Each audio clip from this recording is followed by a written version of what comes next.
Happy Tuesday, everybody! Welcome to the Sean O'Connell Show. Glad to have you. Our show is brought to you today by our friends over at Big Willie's, presenting sponsor of the show. And hey, they're giving away tickets to a February 4th Utah Mammoth game.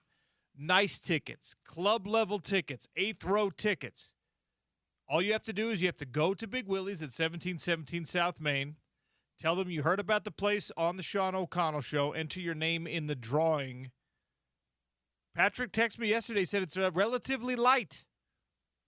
Relatively light on the drawing. So throw those bad boys in there and maximize your chances of winning a pair of tickets to that Utah Mammoth game as they take on the Detroit Red Wings on February 4th. Tonight at Big Willie's, bingo at 7:30. The jackpot is up to $1,800. Tomorrow night is trivia night. This coming Saturday, UFC card again. Prelims starting at 5. The main card begins at 8 p.m.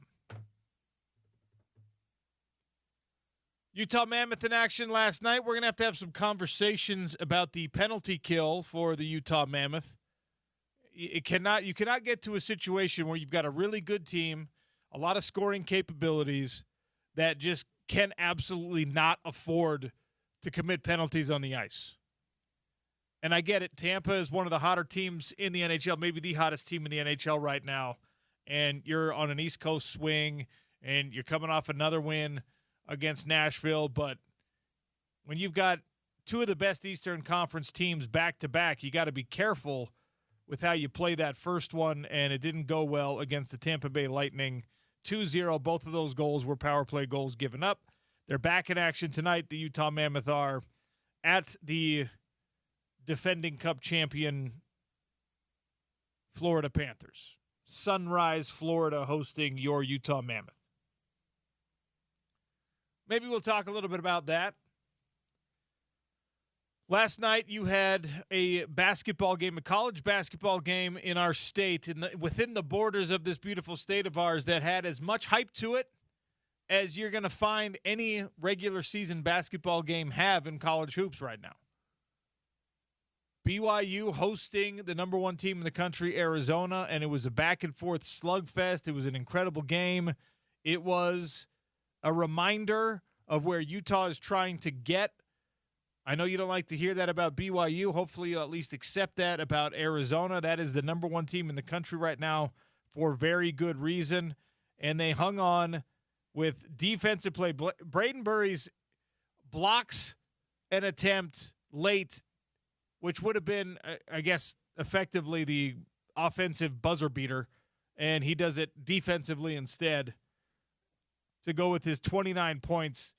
And just a tear trickles down the eye of every old school basketball coach who sees someone who obviously has the offensive wherewithal and talent to do great things at this level and potentially the next, scoring almost 30, but then when it really matters and your team is facing a situation where you either get a stop on a final possession or you force a bad shot on a final possession and try to get the ball back to give yourself enough time or whatever, and he just goes up and blocks it. Jaden Bradley had 26 points as well, and that's 21-0 now for the Arizona Wildcats. They are undefeated on the season. They are undefeated at 8-0 in Big 12 play. And credit to the Cougs because they were down by 19 in the second half and then went on a 12-2 run. 84-83, 16 seconds to go. And Rob Wright drives to the rim, tries to get a good look, little contact, and the help defense from Braden Burries comes over and blocks away the shot. So the Marriott Center, I've told you many, many times that my favorite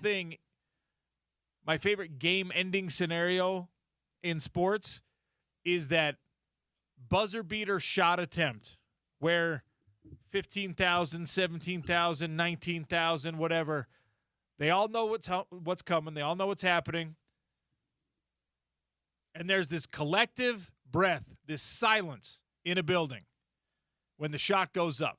Even if it's just the briefest of, and then you either, oh, or you go, and then that shot goes in, and everybody in the arena erupts. That is one of the coolest things in sports. It's uncontrollable human reaction to the visual stimulus and the information in your body, knowing this is either going to be something I'm really excited to see, or this is going to be awful. And Arizona has a help defender say, I'm not going to give you that moment, one way or the other. You won't have time for the breath. I'm just going to go swat this thing away. And Tommy Lloyd has got to give his guys credit, but that's exactly why Arizona is the number one team in the country right now. And look, watching a game with that level of hype and that level of national attention and all the conversation about lottery draft picks on those rosters and A.J. DeBonsa coming off a monster game against Utah in the rivalry game, all of that stuff was cool to see. It's fun. It's whatever. I know we're the Utah station. That's a BYU game. But if you look at it through a Utah lens, you know what it reminds you? It reminds you of how vast the distances are between being a decent team, a good team, a really good team, and being the number one team in the country. You've got a projected 1 or 2 pick in the upcoming NBA draft. You've got one of the highest paid rosters in all of college basketball. You've got as much conversational hype about the resurgence of your program as anybody in the Western United States has had in any sport in recent memory. And there's still going to be a bigger fish in the pond. Is it a sobering reality for a Utah basketball fan right now? Sure. But it's more just a testament to the kind of patience you have to have, the kind of dedication that everyone in and around the program has to have, the attention to detail that must be paid, and the demand of excellence that goes from player to player to player.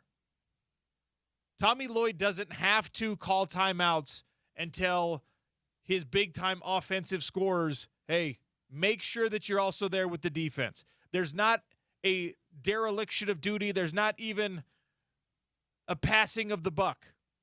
There's not a, well, that's his guy. He's got to do that. You got to let Kebaketa challenge that shot. That's his job.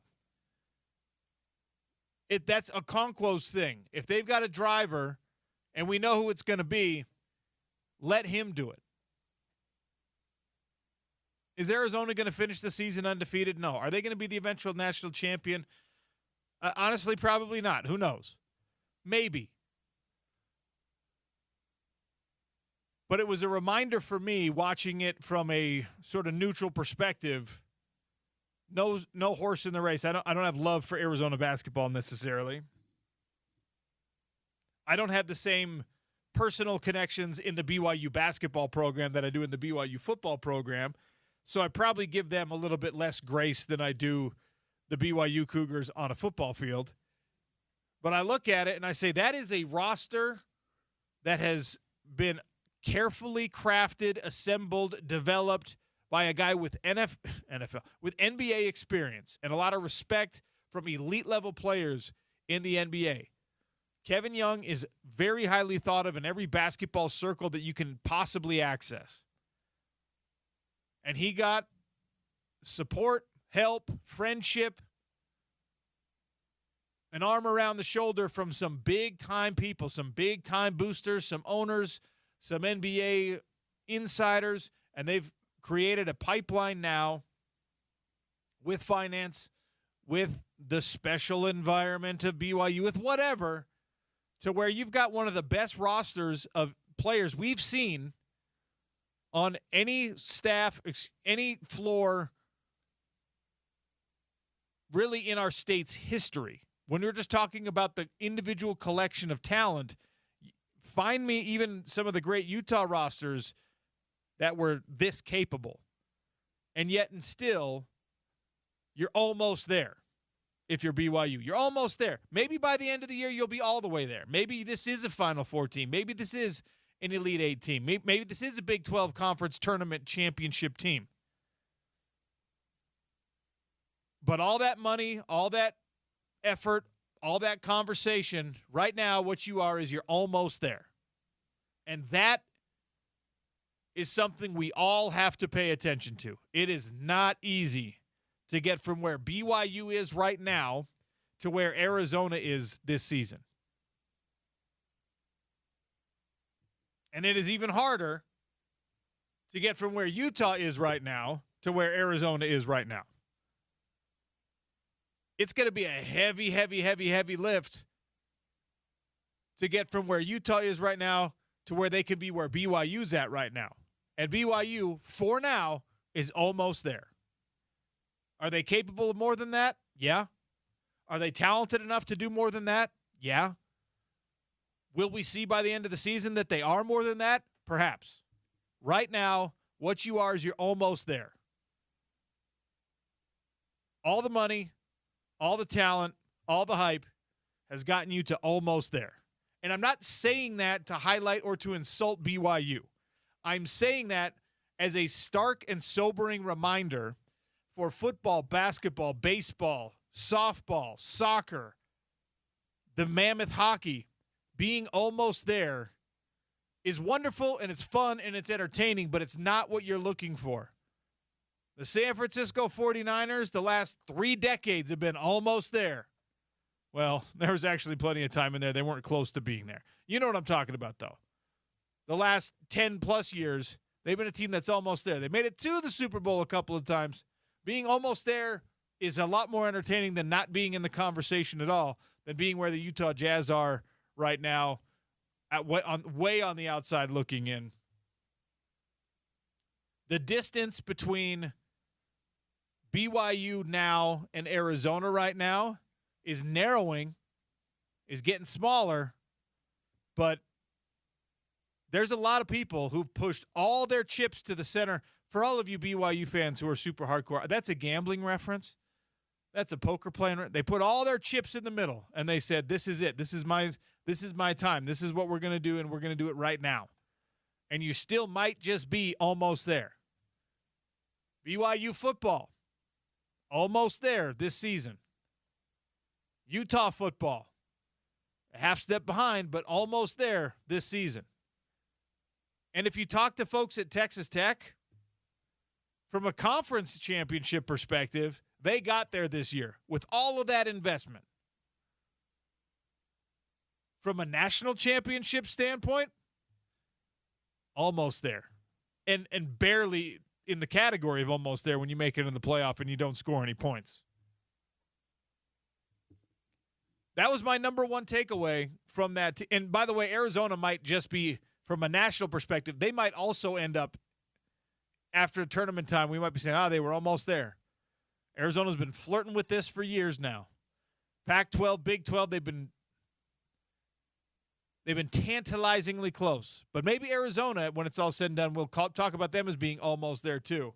My takeaway, watching that game and seeing this hyper-talented, incredibly well-constructed, and I think not perfectly coached, but almost perfectly coached BYU team where everybody understands their role implicitly, still on their home floor come up short to what is, we think, the best team in the country right now. It's like, geez, almost there. And on one front, that's a wonderful place to be. On another front, it's that much more painful. Because the hope that kills you, right? It's the hope that kills you. That's why they say that in Ted Lasso, because it's, yes, you would rather be in that position than be irrelevant, right? But it's very painful when you're in position to win and then you're not able to win at all. We know that really well around here too. So it's it's the hope that kills you. I prefer, let's use the Jazz teams that made the finals as an example. I look back on those, and I was really young. Those that are older, maybe it's probably a different experience. But I look back on those, and I think that those are really cool memories. As painful as it was to see them come up short against the best player in the world, best team in the world, I think those are really cool memories. I'm proud that my favorite team got to that championship stage, right? There are those that, because it was painfully close, they would prefer not to remember those times. That's which I think is I would prefer not to live that way, right? I don't think that's the best perspective. I would hope that the vast majority of us who are Jazz fans, for example, using them as their almost championships as an example, I would hope that they would see it the way that I've seen it. That's like, that was so cool, and it's made it even more cool because they haven't gotten close since then, right?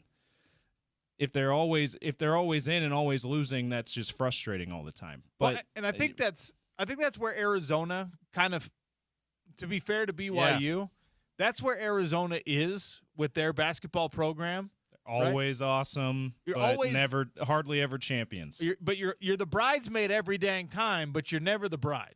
You're not the national champion. You haven't been the national champion recently, and it's not because there isn't enough reputation, there isn't enough respect, there isn't enough talent, there isn't enough investment, there isn't enough whatever.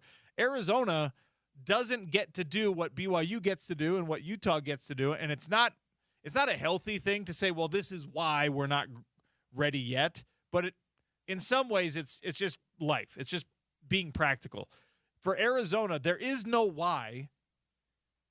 There's no answer to why you haven't gotten all the way over the hump and cut down the nets recently, right? There is no answer to that. You just have to keep looking at it and like, man, we got all these dudes that were lottery picks or borderline lottery picks or number one overall picks. For the last several decades, we've had that. We've had a bunch of guys that we thought were the best coaches in the country. We had, before all of this stuff became legal, we had plenty of scandal about us paying players and doing things improperly. Like, if you're an Arizona basketball fan, you kind of have to look at it and just be like, what do we have to do? And maybe this year they get it done and you don't have to ask that question anymore. At least if you're BYU and further down the ladder, if you're Utah, you can look at it.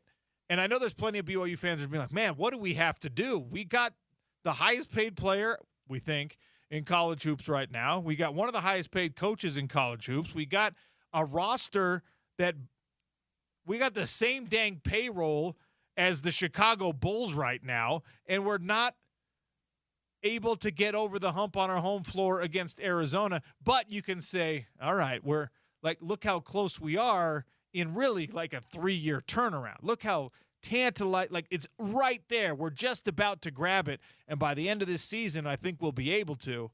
Arizona's got to be like, whew, it's more like a relief thing for Arizona. And I'm glad you brought up those Jazz teams because I've had this discussion. I had this discussion on air actually when I was working in San Francisco, and it was this debate about whether or not that one championship is better than being in the conversation all the time. And emphatically, I will always say yes. If you give me one championship, one Super Bowl year, one hoisting the Larry O'Brien, if you let my guys skate around with the Stanley Cup one time, you can give me the New York Jets for the next 10 years. I will live on that championship memory forever. And that's how my brain is wired. Like the loser guy that was the varsity quarterback and never moved out of town, became the sheriff's deputy and just lives on that glory for the rest of his life. Like I'm genetically predisposed, I guess, to being okay with that. So I'm still living off the San Francisco 49ers 1994 championship that I watched in my basement with some little Smokies and some Wheat Thins and my buddy Ben Wolfenbarger. Like, that is I'm still like, yeah, dude, the Niners are a great team. An out to Ben and the entire Wolfenbarger family. Yeah. I just wanted to say the last name. That's amazing. It's That's a great amazing. last name. They're an interesting group of people, I'll tell you that. Hey, interesting name, interesting people. And there you go. Like, so I am predisposed to be able to live off that. You know what I mean? We know this about BYU fans. BYU fans, will live off 1984 until they're actually buried and in the ground. We know that. Yeah, and I think it's maybe I'm wrong about this. We got plenty of Utes fans who can correct me, and you yourself can correct me on this. But I feel like to a lesser, it's not quite as intense with the BCS busting teams for Utah in the mid 2000s. Your team of the 04 team, the 08 Sugar Bowl team, but it's similar. Like, and these Pac-12, these recent Pac-12 championships, it's similar. But I also feel like there's not. Utah fans probably not quite as easily satisfied by those things. Well, am I totally off base with that? No, you're correct, and the reason is because once you get that taste, right? You got the undefeated season in 04. You got the undefeated season in 08. And then you were just pining for that. Like, when you don't know what you're missing, you're fine. You know what I mean? It's like when you have a little kid and you don't want to share the ice cream with them. Oh, sorry, this is spicy. You just flat out lie to them. This is spicy. It's spicy. You won't like it. And then they're just like, because if you give them one bite, they always want it for the rest of their lives. Yeah, we're being very careful with sugar. I don't think the boy has had sugar yet, and we're trying to delay that as much as we possibly can, because we all know that's how it starts with kids. You give them a little bit of sugar, and then that's all they want. So we're trying that. We're gonna fail. And maybe it's a poor analogy here, but when you're talking about Utah football fans, right? You didn't really even flirt with this success before. Like the Fiesta Bowl year happened to you as a Utah football fan without you expecting it to happen. Yeah. Like you were kind of loving the fact that Ron McBride had made the rivalry relevant again and gave as good as he got against Lavelle and the BYU Cougars. And, oh, look at that. We had a top 10 team in the mid-90s. Like, this is cool. Nice little weekend. This. Yeah. We're having a nice little weekend. Now, in basketball. No, totally different. In basketball, because you had Rick Majerus, like, you got to the point where a WAC championship is no longer satisfactory. Mountain West Conference championship contention is no longer satisfactory. Oh, we sent another guy to the NBA. That's not good enough. Like, you got to a point where your expectations elevated and you wanted what Arizona wants. You wanted what BYU especially is going to want in 3 years. They already want it, but 2 or 3 years from now, the fans are not going to be satisfied even with this great game you saw last night against Arizona. And, like, let's say A.J. Devonta ends up being the number one pick. He could end up being 2 or 3, but let's say he gets the number one pick. That's, like, not a national championship, but that's, like, maybe the next best thing. Yeah, it's a feather in your cap, and it's something you brag about, and you get to watch him in the NBA, and you buy your kid the jersey, and it's all great. And guess what? But that may not be enough in 2 or 3 years. That's right. You don't live on that the way you live on championships. Yeah, it's like, perfect. We know that from a Utah side of things because 2004, the 2005 NBA and NFL drafts, they had both the NFL and NBA number one pick. Alex Smith, of course, Andrew Bogut, of course. The Utah fans, are basketball fans and football fans just like, yes, 2005, the way that BYU fans are in 1984? No, because that's not the same. And you will never, and BYU will never treat this season an 11-win season, right? 12-win season. 12-win with the bowl game. Yeah. They will never treat 2025 and 2024 the way that you as a Utah fan treat 04, 08, 21, 22. They never will. They're not allowed. They can't. Because it did not culminate in the thing that you want to live on as a sports fan. And you will trade away, like, I know this. A.J. Devonta will watch how it plays out this year. We'll see how it goes. I think Arizona is going to do to BYU basketball what Michael Jordan and the Chicago Bulls and what Texas Tech and their football team did to BYU football this year. I think Arizona and maybe Iowa State and maybe Houston is capable of doing that to BYU basketball, right? And you're going to be like, cool, we got AJ, though. We got AJ DeBonsa. And then, like, next year, you're not going to give a what that AJ DeBonsa was there because now he's with the 76ers or now he's with the whoever. Utah Jazz. Maybe he's with the Jazz. If he's with the Jazz, it changes the calculus pretty significantly. Absolutely. And it fully supports my conspiracy theory about last year. Neither here nor there. I don't want to get too far afield of the point I'm trying to make.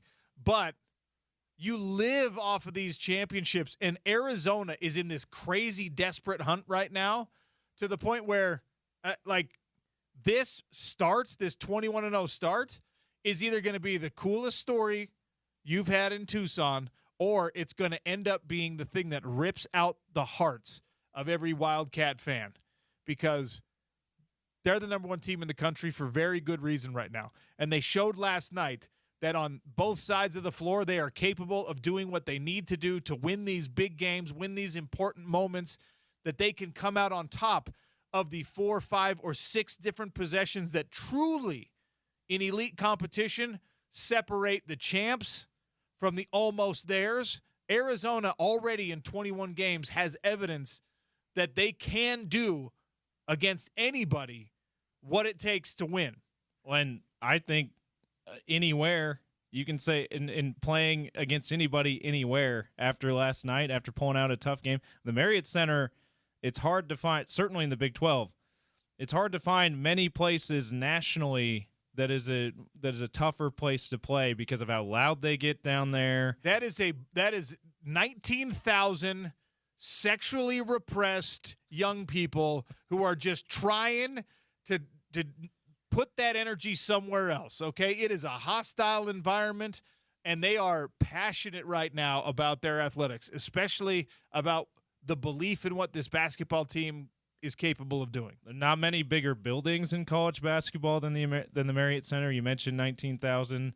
A lot of big, like Cameron Indoor is less than 10,000. Do you realize that? We talk about that as one of the best, and it has become one of the best basketball arenas, NBA or college, in basketball around the world, certainly in the United States. It's less than 10,000 capacity. The Marriott Center's double that.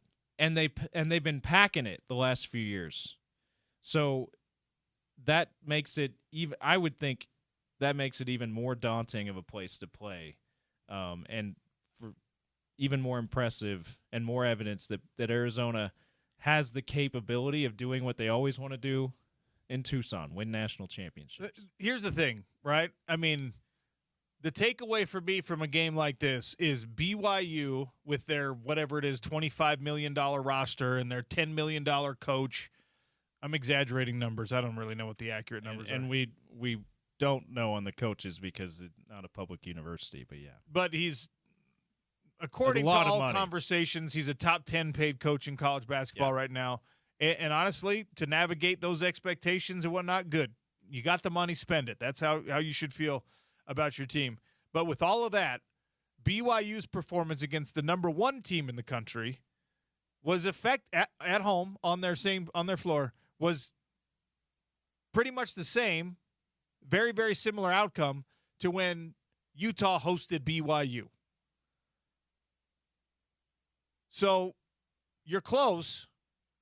If you're Utah on your home floor, you were close to BYU. You gave enough effort that you were close on your home floor to them. Now, the return visit to the Marriott Center showed there's a significant gap between these rosters right now. Would the same thing happen if BYU plays Arizona in Arizona? To be determined. But, man, to be almost there can sometimes be the most painful thing. And from a Utah perspective, watching these two teams go at it, battle down to the final possession, and a great defensive play by a guy who's not known for great defensive plays necessarily, it just shows you how you separate the wheat from the chaff at this level and how much development and growth it takes to get to that spot where Arizona is right now. And by the way, could get knocked off of that spot next week. I'm not crowning Arizona just yet. I'm not dooming BYU just yet. But that game showed you that, man, the levels where you're just like, that's a good team. That's a really good team. That's a great team. That's an almost great team. Conversationally, you don't do enough justice to how big those gaps can be. And that's a tough thing as a sports fan. Text coming in when I was talking about how BYU's got all these NBA insiders supporting them. 2289 says, if only those NBA insiders had the same investment in the local NBA team. Shot fired. Shot fired from 2289. Yeah, if only there was an NBA team here close by that those NBA insiders could be invested in. Speaking of the NBA, Gordy Chiesa is going to join us next. He's our resident NBA insider. Show is brought to you today and every day by Big Willie's, 1717 South Main. Craft food menu, drink discounts. Tonight it's bingo. Tomorrow it's trivia. Go tell them that OC sent you. Put your name in the raffle for Utah Mammoth tickets, 2 eighth-row tickets on February 4th. Sean O'Connell Show, ESPN 700, 92.1 FM.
Sean O'Connell Show, ESPN 792.1 FM. Gordy Chiesa swings by, brought to you by Aladdin Industries, your Utah Velux dealer. Gordy, how are you, sir? Sean, I'm doing well, thank you. Gordy, should we be bothered that the Utah Jazz have basically no representation in All-Star Weekend? Yes, very much. Yeah, because Larry Markkinen is really worthy. However, he's missed so many games recently, and so that's the problem. If he would have been able to play most of those games, he would probably be selected as an All-Star, and part of it because the new format with they're probably going to add, instead of only 24 players, they're probably going to have maybe 25 or 26. So Larry would make the All-Star team as part of the World Group, which are going to play against the American All-Stars, meaning in the NBA. And so it's disappointing. And I'll add to that, you mentioned before about now one Jazz player in the an All-Star Weekend, which is really a lot of things. You're talking about really Ace Bailey also. Unfortunately, for some bad reason, Ace Bailey wasn't selected for the All-Star Weekend Rising Stars game when the rookies play against the second-year players. And Ace Bailey has done a good job. And there's only two guys in the top 10 that were not selected as far as the 10-man roster. And they are Ace Bailey, who was pick number 5, and Kamen Malawach, pick number 10 by the Suns, who really hardly ever plays. He's a young big guy. So I'm shocked that he wasn't picked to play in this game. The coaches voted with the assistant coaches for the selection of these guys, and I think they were off base. So, I mean, there's a silver lining to not being included in All-Star Weekend, where you get to take a break. You get to go away from, your team. You get to spend that time reconnecting with family while you're, in the middle of an NBA season. How do most guys handle the All-Star break, Gordy? Really, a mental health break. Because when you're really a good player or you're a young guy, you can't believe how many games are still left in the season. So someone like, say, Ace Bailey, who doesn't choose to go to L.A. to just to hang out with friends, for example, including his loved ones and meeting his family, is that you want to just rest your body, but for the mental part too, where you're away from basketball for literally 4 or 5 days, which is really encouraging. So I remember often the Jazz had many times players in the All-Star Weekend, and they came back from the All-Star Weekend. We didn't practice for 2 days with them.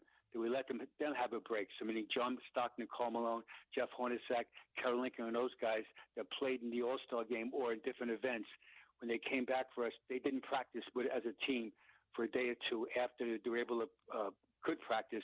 We held them out just to give them a chance to rest their body. Now, Ace Bailey in particular, young fella, 19 years old, he's a live wire. He wants to play. So it's unfortunate that I mentioned that he should have made it so quickly. Here's the guys that made it, just for the rookies. And we all know their names, and they're all really talented guys. Cooper Flagg, pick number 1, and he's going to be in the rookie game. Dylan Hop, pick number 2. Vijay Edgecombe from the Sixers, number 3rd pick. Con Knipple, who might be the rookie of the year, possibly. Hornets, pick number 4. Trey Johnson, Wizards, number 6. Jeremiah Fears, Pelicans, number 7. Igor Demon from BYU, pick number 8 by the Nets. So again, I know he's playing better, and the Jazz played the Nets, ironically, on Friday night here at the Delta Center, but Ace Bailey absolutely should be picked over him. Colin Murray Boyle from the Raptors, 9. Cedric Coward of the Grizzlies, 11th pick of the draft, and Derek Queen of the Pelicans, 13th pick of the draft. So the Pelicans, the worst team in basketball, have 2 guys in this game. Well, I mean, it kind of makes sense when you're the worst team and your best players are young players, or rookies or sophomores, right? Because the better, and that's their MO right now for the Pelicans, to play the young guys through all their mistakes. So the Pelicans are 12-36. So if I'm Ace Bailey, if I was counseling him, use it as an incentive, Sean, as a motivation to, how dare you not make me make pick this selection for this team? I'm going to prove everyone that are wrong by really playing even better, more focused, and by the way, help my team have more success as far as victories. We've seen a lot of young Jazz players in recent years get to play in this game. And let's be honest, sometimes it was a little bit random, and sometimes guys got to participate in All-Star Weekend. And it didn't really translate to any massive value for those individuals in their player development or whatever. So, in an ideal world, how does a player benefit from being part of the Rising Stars Challenge specifically? Their personal pride and branding. So suddenly, people that might not know who you were, or they saw you play in college, but they weren't really sure about your game. Suddenly, it pops up in front of you. You're in L.A. on that weekend, and you ball out, and then the visualization of it that this guy can play. And from a branding standpoint, meaning usually sneakers or gear that the players represent, or any other endorsements they have, that they're going to be front and center. Where our client, meaning our guy, was MVP of the MVP of the Rising Star game, or won the other contest, the dunk contest, a three-point shooting contest, and that helps the player's personal brand. Also gives the franchise, meaning his present team, some street cred that they were smart drafting you, or if you're a veteran, that our guy can play. And here's the reasons why. So it's really helpful economically. I think it's great. I love All-Star Weekend. I wish the dunk contest would just change some of their format, and I just wish the main guys, the high flyers, would get in there and dunk. And the quote, showing the old days, I mean, Michael Jordan, Dominique Wilkins, Spud Webb, these guys, it was an honor to be in the dunk contest.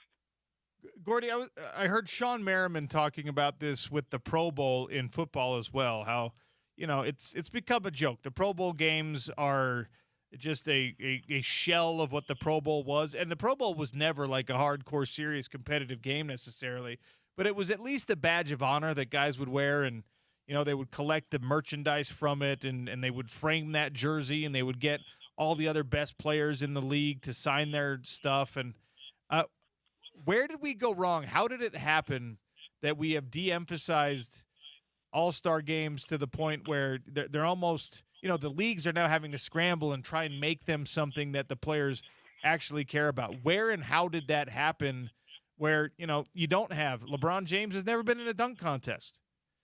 And you don't have the guys that we actually want to see doing these things, with the exception, I guess, of the three-point shooting contest. How did that happen? Where often those players on All-Star Weekend, their teams are really highly competitive, and so they're going to play in the All-Star game, and most times, we'll say recently, they'll go through the motion, but it's really an exhibition game, and they don't want to be in the athletic parts of it, as far as like dunk contests, to try to save their legs.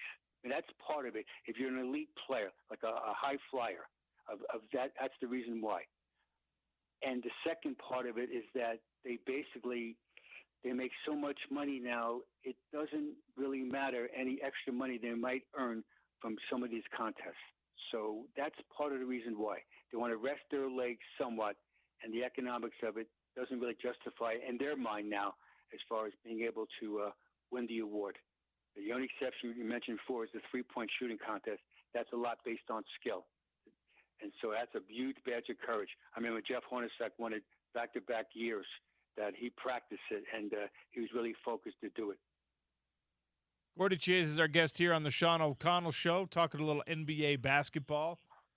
All right, Utah Jazz coming off a 147-116 loss to the Miami Heat. Before we get to the game specifically, how does an old-school guy like yourself process seeing these all-star game numbers and these all-star game point totals in a regular season contest? 147 scored in a non-overtime game is embarrassing. Yeah, it's troubling, very, very, very much. So the Jazz, unfortunately, right now are the worst team in the NBA defensively. They're allowing 127.8 points per game, so the number 30. And part of that, they're also ranked less in the NBA in allowing the most made three-point shots at 15.8 threes per game. So in the mathematics of it, they're allowing basically over 47 points a game from the three-point line. So they've got to correct that as far as whether it's schematically, whether it's effort, whether it's actually individual technique as they go forward. So they've got to do that. So it's a troubling fact because, as I always say this to the players over for the last truly 37 years in the NBA, if you're playing over 26 minutes a game in an NBA game, you are part of the reason why a team is winning, and that is great. The team is winning, and you're out there. You're part of the reason why they're winning. Also, conversely, you're part of the reason why the team is losing.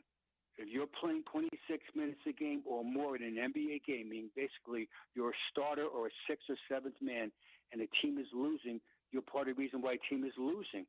And then you can subtext that to why we're losing. And unfortunately, is that the lack of defense by the players. I know the coaches are maniacal about trying to get the guys to play better defense philosophically and situationally, but the players on the court, they're not responding right now. So if you play a lot of minutes, you're winning, you get praise. If you're not winning, then it's on you. I was tongue-in-cheek the last time I asked this question, but now I don't think it's a joke anymore. Jusuf Nurkic just keeps putting these triple-doubles up. Is this something we should be expecting from him the rest of the way, as long as he's wearing a Jazz uniform? He's at 3 in a row, so it could happen again tonight, because tonight against the Clippers, he's being guarded by a Bosnian soulmate in the game tonight, so he'll be out there on perimeter throwing dimes and stuff. And that's if it's Zubac, will be guarding him out in perimeter. So it could happen again. Now they're saying that the report injury right now is saying that he has an illness, and my sources told me the other day he was sick also the other day, and he gutted out with that triple-double against the Miami Heat. He can do it often because the way the Jazz play, he's almost now a point center. He's out there on perimeter, usually top of the circle, and the Jazz do a good job as far as cutting action. And Keontae George and those players, and Cody Williams now is emerging as really a smart velocity cutter. And Jusuf Nurkic has enough skills. And the other day, Sean, we were in the studio together. I mentioned, and people were texting me about it. I described Nurkic as far as a grapefruit passer, where the ball's almost like a grapefruit. And he has the ball out there, and he throws those rocket passes on time, on target to the cutters. So we can expect that. I'm not sure all the time, but most often. All right, what are you expecting from this Utah Jazz team in this game and the next couple games? Well, the first thing, Sean, I hope tonight he can play. That Larry Markin, last night I taped the game. I watched the game this morning, BYU versus Arizona, in Alicia's game. So Larry Markin is there at the game. Okay, good. That's your alma mater, the Arizona Wildcats. So I get it. You should be there. Fine.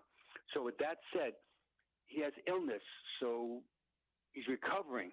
So I hope he plays tonight, because with Larry Markin, when Larry Markkinen does not play for the Jazz this season, the Jazz record is 1-12. The only win they had is last week when the Jazz beat the T-Wolves here at the Delta Center. So I hope he plays. And if you're at the game last night, meaning in Provo, that tells us people that he's feeling better, which is good, and hopefully he'll have a chance to play, because he's a tremendous player, and I'm saying that firsthand. The Jazz is saying that also they're going to rest tonight Keontae George. And this is Keontae George.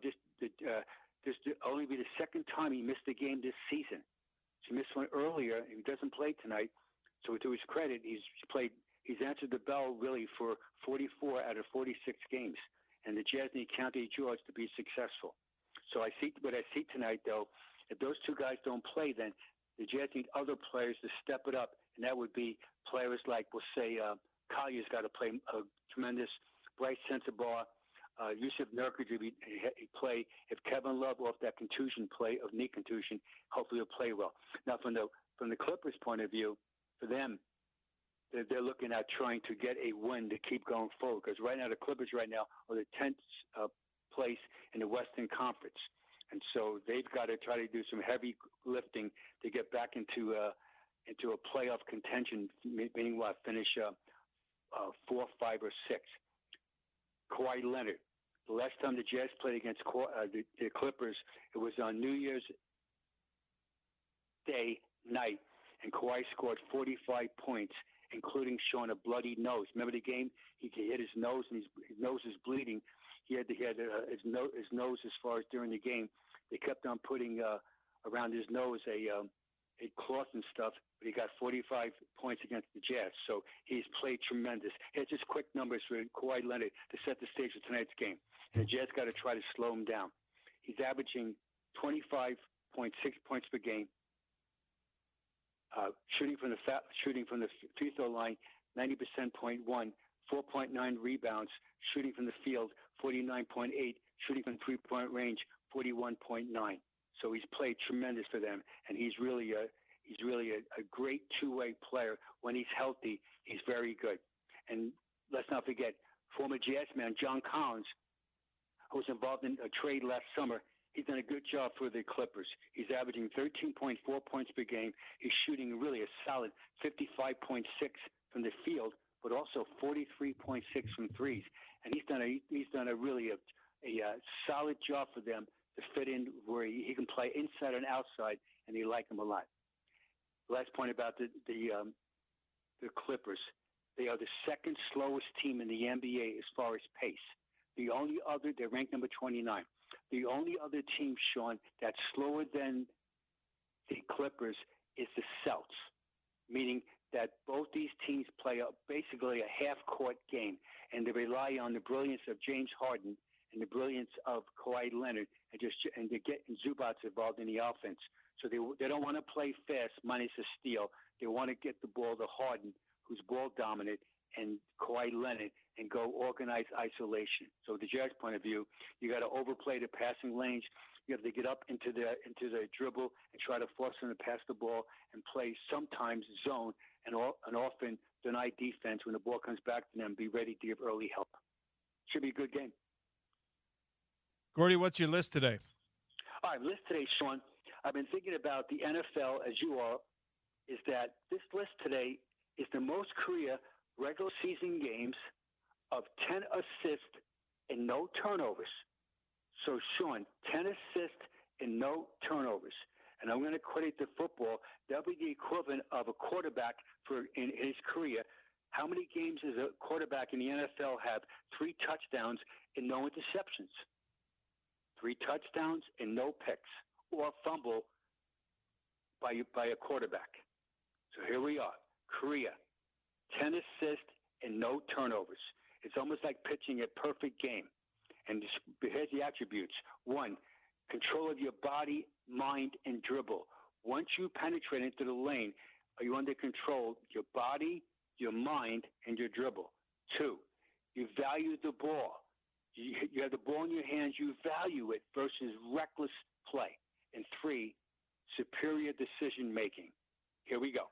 Number 10 all time with the most 10 assists, no turnover game, Avery Johnson. He did it 18 times. 4 players tied for 9th place all time. They are Steve Nash, former Ute standout, Andre Miller, Nick Van Exel, and Gary Payton. Those 4 guys did it 19 times, 10 assists and no turnovers. Number 8 all time, Mookie Blaylock did it 20 times. Number 7, tremendous Spaniard point guard who played for the Raptors and for the Trailblazers, Jose Calderon, did it 21 times. Number 6, he got hurt last year in Game 7 for the Indiana Pacers. Who knows what would have happened if he would have played? Tyrese Halliburton has 22 times already in his career, 10 assists and no turnovers. Number 5 all time, Mark Jackson did it 26. Number 4, he's the head coach of the Dallas Mavericks, Hall of Famer, Jason Kidd, did it 27 times. Number 3, I had the privilege to coach this guy for 16 years. John Stockton had 44 times, 10 assists and no turnovers. Number 2 all time, which is really surprising because this guy was only 5'3". We all love him.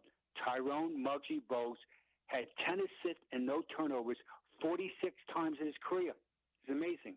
And the number 1 player with the most ever perfect games as far as no turnovers but 10 assists is Chris Paul. He did it 60 times in his career. Thus, that's my list of today. I'm surprised by Halliburton being on that list where he was. Yeah, 22. and counting, which means that Sean, when he penetrates, think about where he plays. He's in the lane. He penetrates. He makes good decisions. He can take a hit in the lane. So a guy bumps you off balance, and so suddenly it could be a turnover, a walking violation, or a bad pass. He's able to have enough body balance and presence of mind. And that's why the Pacers were almost world champions. He got hurt. It set them back the whole season, and they get him back next year of the injury, and they think they're going to be a rising team again next season in the East. Sean, how many quarterbacks do you think could do that? Have Korea 3 touchdown passes in a game and no interceptions? Well, if you could pull that off, you're in the MVP conversation, and you're one of the highest paid guys in the league. That's it very much. And so, Muggsy Bogues, for the young listeners, he was this guy that played at Wake Forest. Yes, you heard me say it right. He was 5'3". He was almost impossible to stay in front off the dribble. But to his credit, once he get penetrated, let's say among all the trees in the lane, he was able to have his own branch, meaning stay under control and make some great passes, whether it's kick out to the corner or lob pass and short corner spacing, where the guy would catch high, finish high after elevating. And Muggsy Bogues was an interesting guy, and we all love him. Gordy, always enjoy catching up with you. Talk to you again on Thursday. Thanks, man. Thanks, Sean. Peace out. Stay well. Gordy Chiesa, our resident Jazz insider here on the Sean O'Connell Show. Hot Lunch is next on ESPN 700, 92.1 FM.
We'll make this one really, really quick for the hot lunch because I want to get to Jerem Jordan for Red and Blue, and then Sean Mooney, color analyst on the Utah radio basketball broadcast, will join us at 12:30.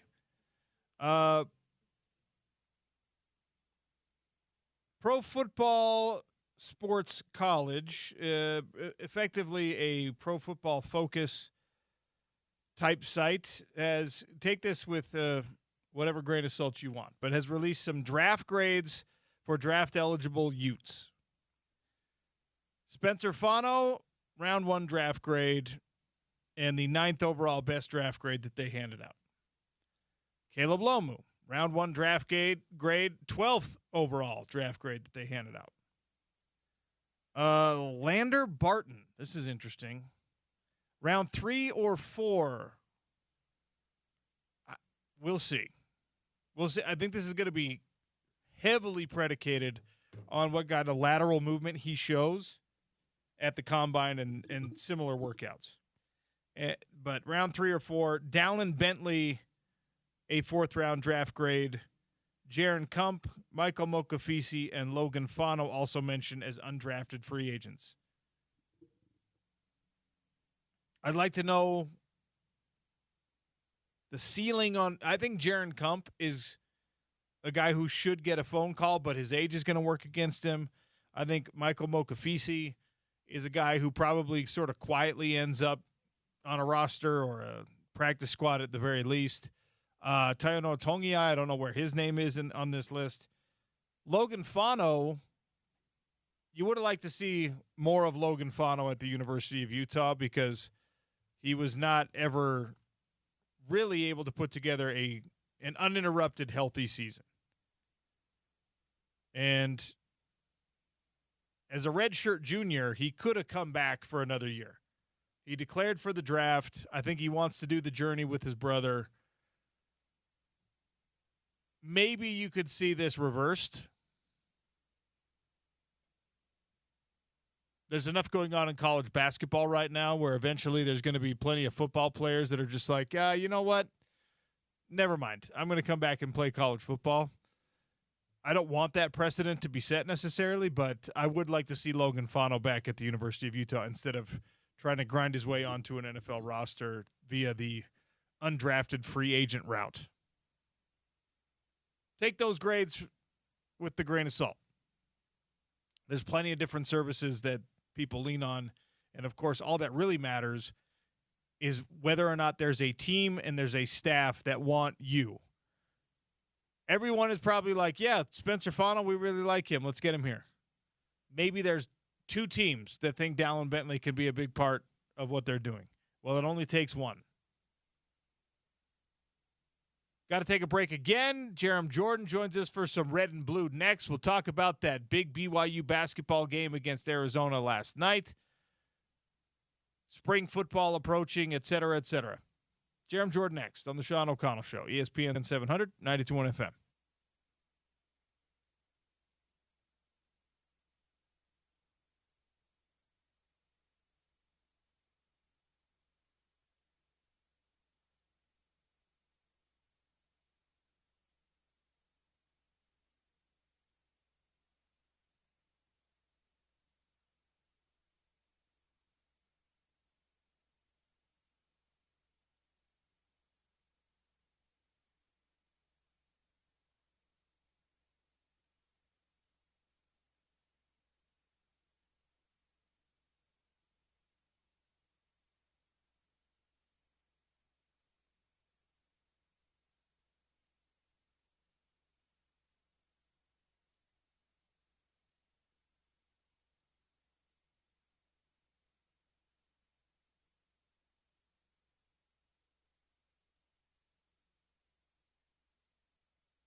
Welcome back to the Sean O'Connell Show.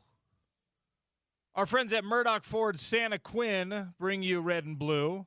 2025 F-150s are up to $9,000 off MSRP right now. Go check it out. Maybe you're not into the F-150. 2025 Broncos, just over $5,000 off MSRP at Murdoch Ford Santa Quinn. Also, they've got a $100 instant discount on tires right now. Check them out. Tell them OC sent you. Tell them Jerem Jordan sent you. He joins us to talk about the BYU Cougars, who were featured last night in a nationally relevant, certainly Big 12 relevant conference matchup against the number one team in the nation, the University of Arizona, on the home floor at Marriott Center. Jerem Jordan, BYU Sports Nation, friend of the show. How are you, sir? In Santa Quinn, they're like, Jerem Jordan, sorry, who? What did you just say? Do you want the Bronco or not? We don't know about this Jerem Jordan guy. They're like, oh, Sean O'Connell, the MMA guy, the funny MMA guy? That's hilarious. Yeah. Hey, last night was wild, man. Great atmosphere. A bunch of the Jazz guys were there. Of course, the Wildcat, Lowry Markkinen. There a ton of national media descended on the game, and it delivered from an entertainment standpoint. I mean, BYU was getting outplayed quite a bit for about 38 minutes of that, and then suddenly BYU whittles it down to one somehow. I mean, there's a flagrant one, a jump ball, all kinds of things happening. An offensive foul call I didn't agree with, but BYU benefited from. Hashtag Tony Padilla. So it was wild, man. And BYU had a look. And Braden Burries made an incredible defensive play, just bailing on Kennard Davis. He Bill Russells it, so he tips it and possesses it. And then, BYU loses by 3. So Cougars, man, A.J. DeBonsa and Robert III went 9 of 40, and BYU had a possession to try and win that. What if they just have an average game? Like, does BYU win the game? I mean, it was wild. I don't take a single moral victory from the situation. BYU lost, but it's encouraging in terms of, I guess that is a moral victory, of we didn't play that well, and we're right there with clearly the best team in the country. So I hope BYU gets after it and plays a great game at Kansas Saturday. So you've got an opportunity for a quad one win against Kansas on Saturday. Obviously, that's a really good team. You got a bunch of really good teams on the slate for BYU because that's how life is in this Big 12 conference. Before we move on to Kansas, though, you already mentioned the inefficiencies of DeBonsa and of Rob Wright III. AJ, we've seen really, really incredible moments from him where you're like, oh, that's the number one overall pick. We've seen less than that. The real version, he's a freshman, so you got to give it some grace. But the average version of A.J. DeBonsa, is he the number one player in college basketball? I think he is, and I'm really impressed by Darren Peterson when healthy. The only issue with Darren is he's just not healthy. And he had kind of a quad issue, dehydration issues, and then he rolled his ankle a couple games ago. I don't think he played last weekend. We'll see if he is good to go on Saturday. I certainly hope he is. I think that matchup with he and A.J. would be really fun. But, yeah, to your point about A.J., by the way, he doesn't turn 19 until Thursday of this week. So happy birthday, AJ. And this is an 18-year-old kid still in a man's body for sure. 6'9", 7-foot wingspan, so skilled. I do think he should be the number one pick in the draft. I think he's the most ready right now. And if I was that team's GM, I would pick AJ. But obviously I've got an extreme bias, given that I've gotten to know AJ and the family, and they're amazing, great character. He's going to be everything you want the front-facing number one pick potentially to be. If he's not number one, he's going to be the top 3 for sure, with Cam Boozer of Duke and Darren Peterson of Kansas. So he's been good. And, yeah, he had a low point against Texas Tech, 13 points. He was getting the shots he wanted. He just didn't make a lot of them. And Texas Tech's a good defensive team as well. Arizona's defense is really good. They have a lot of good physical guards. And, they have 3 freshmen themselves in the starting lineup, notably Cole Pete, Braden Burries. These guys are first-rounders too, I think. And Cole Pete's probably a top 10 guy. Burries playing himself maybe in the top 10, top 15. So they're no slouch. It was a good matchup, and 6-24 is certainly not what AJ wanted, but he did go to the line 16 times, drew a lot of fouls, able to get to the stripe. And so, this is good for AJ. This is good for BYU. And could he have played a little bit better? Absolutely. His dad wants him to pull down 10 boards a game. So after he scores 43, against the Utes, Ace DeMonte was like, not good enough. Didn't get 10 boards. That's we all knew dads like that. I'm very lucky I didn't have one because I was not getting 10 boards or 43 points. Yeah, my dad was just happy I was on the team at all. So different levels of support. Ace told me one time, he told AJ, when it comes to you and your progress and what you could become, he said, I'm not going to be your friend. I'm going to be your kind of manager and help coach you and push you, and we're going to get to a certain level here. It was one summer when he was a teenager and he grew 5 inches. And that's when AJ said, I was playing basketball for fun before that, but then I realized, wait, I could actually be in the NBA if I work hard enough. And so he put his head down, and so far so good. He's been incredible this year, and hopefully BYU plays a great game at Kansas. As you mentioned, not just a quad 1 opportunity, it's a quad 1A. So what that means is, like, the better ones. There's 1B and 1A. 1A for a road game would be 1 through 40, neutral 1 through 30, and then home game 1 through 15. This is road, so BYU does not have a quad 1A win. They're 0-3 in the quad 1A opportunities. It's a much-needed piece of the resume, and BYU has lots of opportunities. But if you want to be a top 3 seed, I think a 4 seed for me with BYU would be a little disappointing. If they're not inside the top 12 teams there going into March Madness, that'd be a little bummer because I think just BYU's uber talented.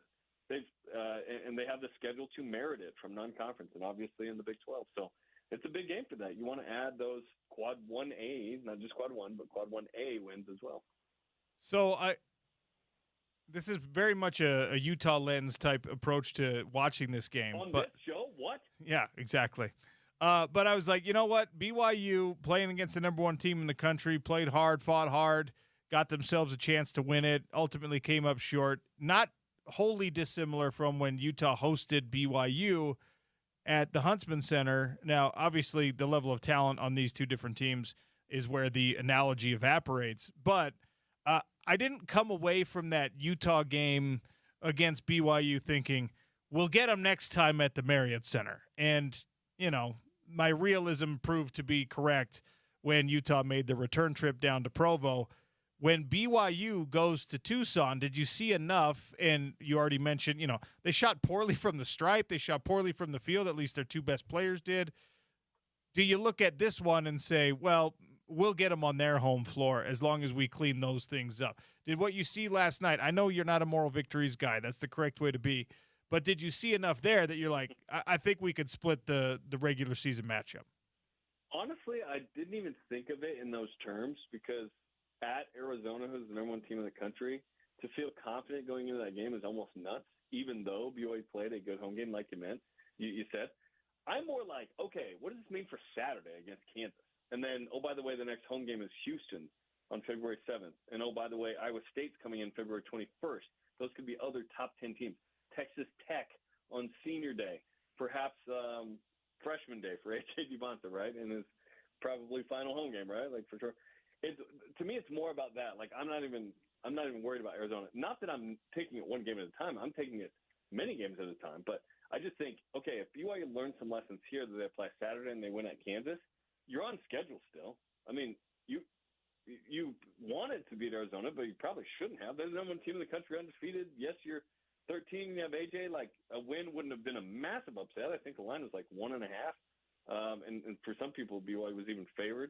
But it's more like, okay, because as awesome as the big 3 are, BYU's had some significant injuries that have affected sort of how quickly certain role players have been thrust into certain positions. So, like, no Dawson Baker, he would have been your 6th man. He's out for the year, wrecked his knee in around Thanksgiving.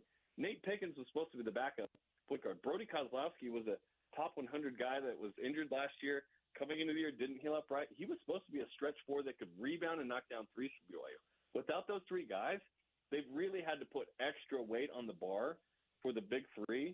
And then Kadar Davis just missed 18 threes in a row, but then he made his last 5 in the second half. Did he wake up, you hope? Keba Keita, any game, can be a guy that goes for 15 and 15. And so you're really asking a lot of these 3, and you've invested a lot. You should ask a lot, but it's been a little more, and I think they're getting used to sort of that situation, especially in these games against the top-tier talent like Texas Tech and Arizona.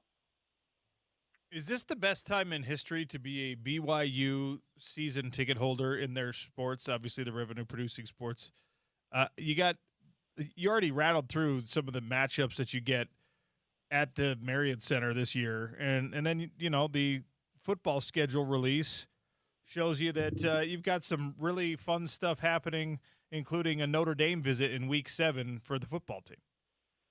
Are you saying, is it better than playing New Mexico, Wyoming? No, I'm just kidding. Yeah, for sure, man. Like, it's awesome. And I would argue the same for Utah, in terms of like, hey, what's ahead of us? And in the Pac-12, that was pretty fun for a while. So maybe there's an argument there. But for BYU, coming out of the Mountain West and Independence and where BYU's at competitively, no question, amazing. Brian Santiago said it a million times, best time to be a Coug ever. And yeah, it's great. BYU's competing at a super high level. They bought in. They're all in. They're trying to compete at that level. And the hope is BYU can validate the investment and the great coaching and the culture and everything that's kind of been there. But now that it's the NIL era and you have the perfect coaches for your football and basketball team in the world for right now. Like I literally, Kalani is perfect for football as a member of the church, and Kevin Young is the greatest coach on the planet BYU could get, who's a member of the church for the basketball team. They have the right people at the right time, and that's equaling pretty special stuff right now. So let's see if BYU can't validate that with like an Elite Eight in men's basketball, with a Big 12 title or college football playoff in football. That is the next step for these groups. Jerem Jordan is our guest here, a little red and blue. We are behind enemy lines talking some BYU, brought to you by Murdoch Ford Santa Quinn. Great deals on the Broncos and the F-150s left over from the 2025 stock. Focusing on this BYU football schedule, we haven't had you on since the schedule release, if my memory serves me properly. And I just alluded to the Notre Dame game, Week 7. The rivalry game, the Holy War, is again Week 10. I spent 5 minutes ranting about how it is better placed in rivalry weekend. The case that the conference makes is that, no, it's more nationally recognized when it's not buried with all the other rivalry games in that final weekend of the season. Where do you stand? Yeah, I would love it in rivalry week because my personal investment is not in what is best for the league, what is best for audience viewership. It's just, you know what? You don't understand the tradition. Anyone, the league or whatever. It's been the last week, and it made the stakes crazy high for conference championships so many times. Or in 2000, when it's Lavelle's last game, and it's Ron McBride, and it's the end of the season, and neither team's making a bowl game, and it still mattered. It might have been the biggest yet at that point, even though there was no postseason play involved. It just, I would love it the last week. It's not the end of the world that it's November 7th, but I was really hoping, hey, let's correct this, and let's play this the last weekend, and it's going to be awesome. And if it's November 7th, okay. But then part of me thinks, well, why not make it even earlier then to ensure that the weather's probably better? I don't know. But, yeah, at Utah, that's going to be a massive game November 7th. I'm looking on ESPN's BYU schedule right now. Tickets as low as $497. So everyone, good luck with that. It's like the Soccer World Cup. I was looking at some of those tickets and wanted to throw up. Bro, I thought it was going to go to because I love soccer. I'm a big soccer fan. I love the United States team. I love Chelsea. That's the team I support, as they say. But I was like, oh no, this isn't happening. Too much demand. Like, I'm not going to the Super Bowl for the Seahawks. Like, it's too expensive. Like, all this stuff. I had that sobering realization a couple years ago when the Niners were playing in Vegas, where I could get there very cheap. I could stay there for free, and it still was too expensive for me to go in Vegas. I was like, Bro. oh, I guess I'm never going to a Super Bowl in my lifetime. I think I took out a HELOC, to finish the basement. But then I was like, let's in October, I was like, hey, Tate, to my 7-year-old, Tate Michael Jordan, that's his name.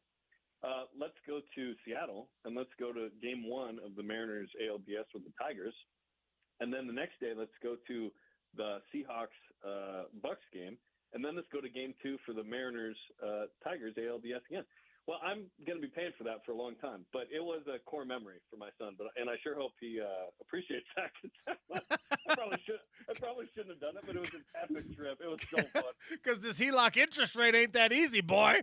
I'm sure. Bro, he doesn't know. He doesn't know that I didn't get the 6 months at 0.99% this time.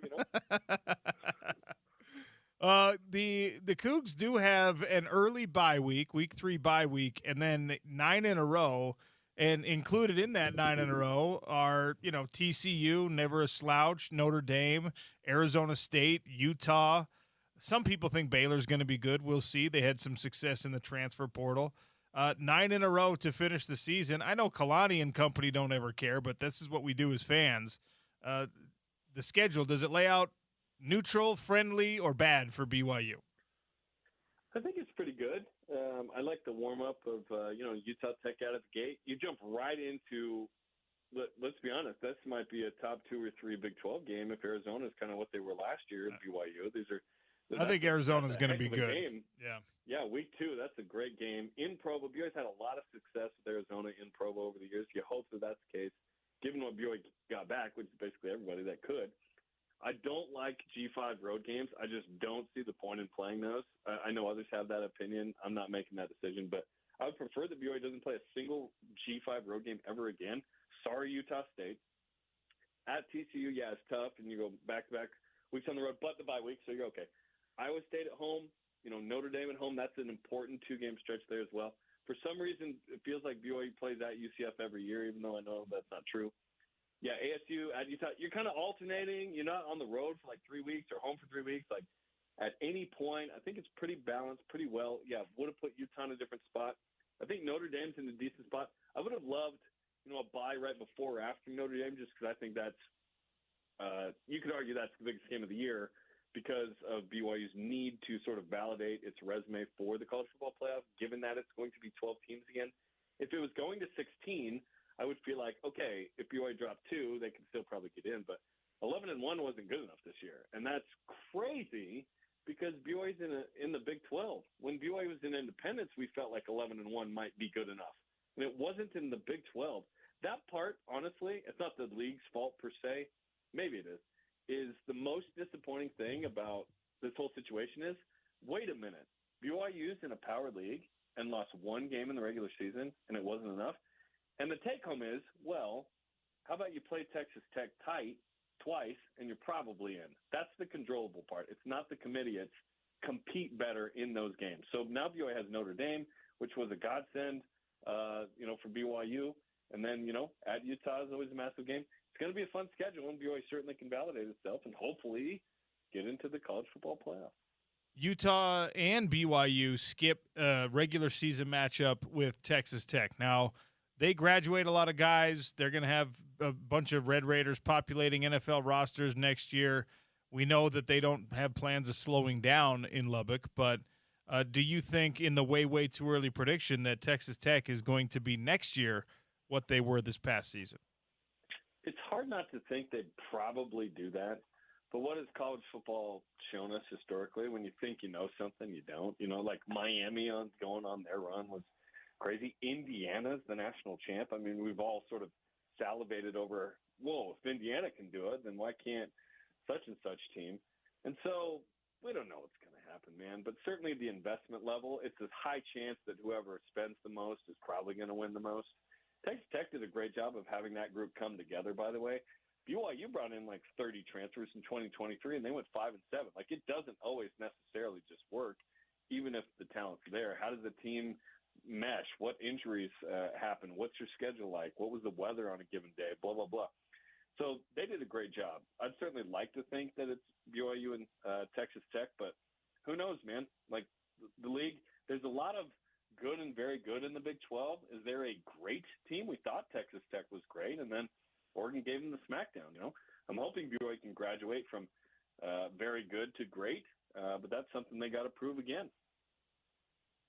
Obviously, the games in the fall, those are the wins that matter. But I think, if I'm a BYU fan, I'm feeling pretty good about the transfer portal wins you had. And I'm not just talking about the guys coming in. Kedu Olave is going to be a heck of a player.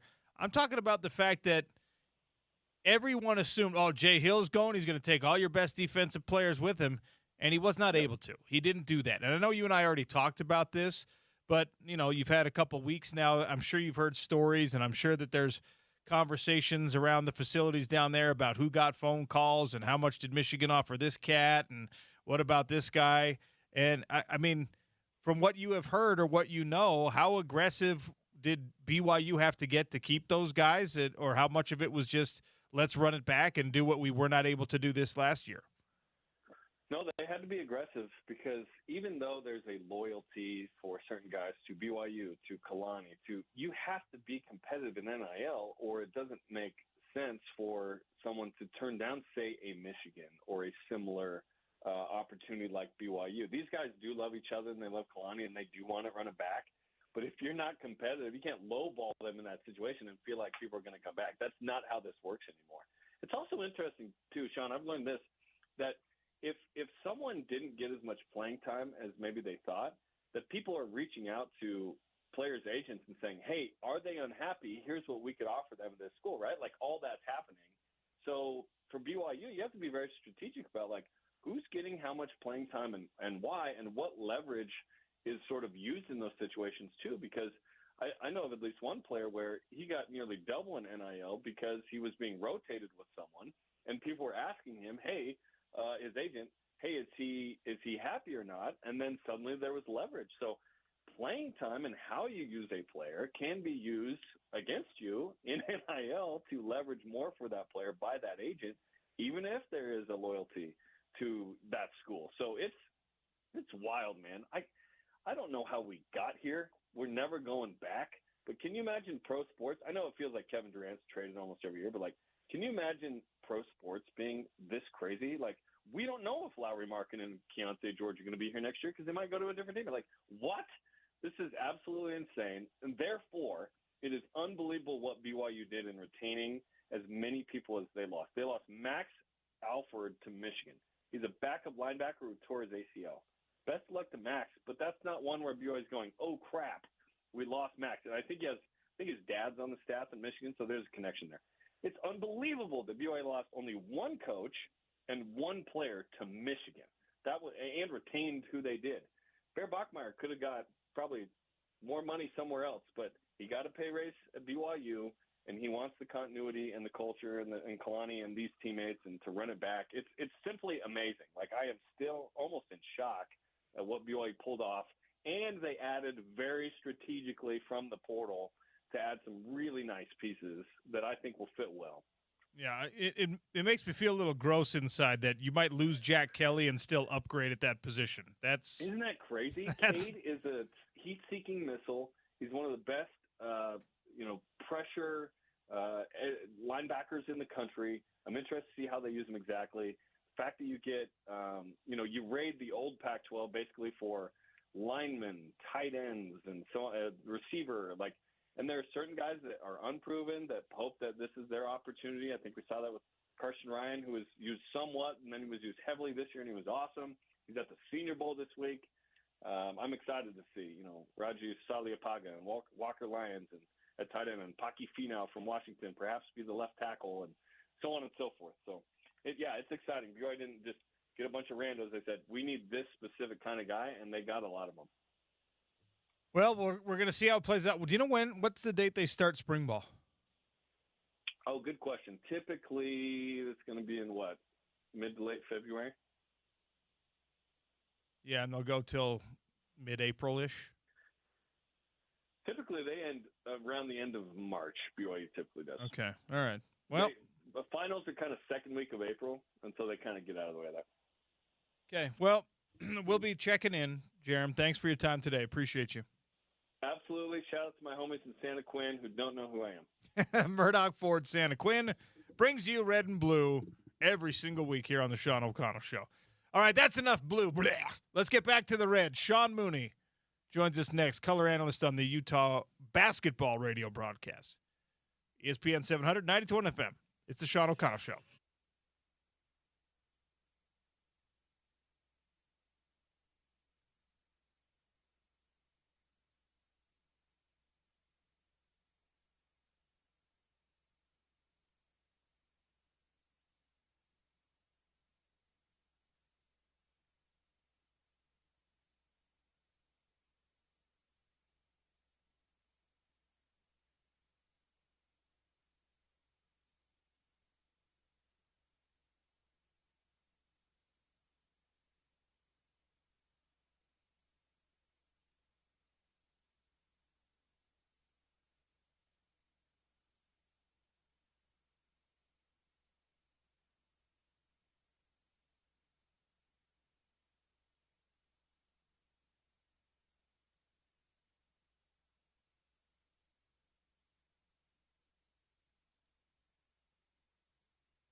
Welcome back to the Sean O'Connell Show. Welcome in Sean Mooney, color analyst on the Utah basketball radio broadcast that you can hear right here on ESPN 700 and 92.1 FM. Running Utes basketball. Up next will be Oklahoma State this coming Saturday. You can hear it right here on your home of the Utes and watch it on ESPN2. Sean Mooney, welcome. How are you?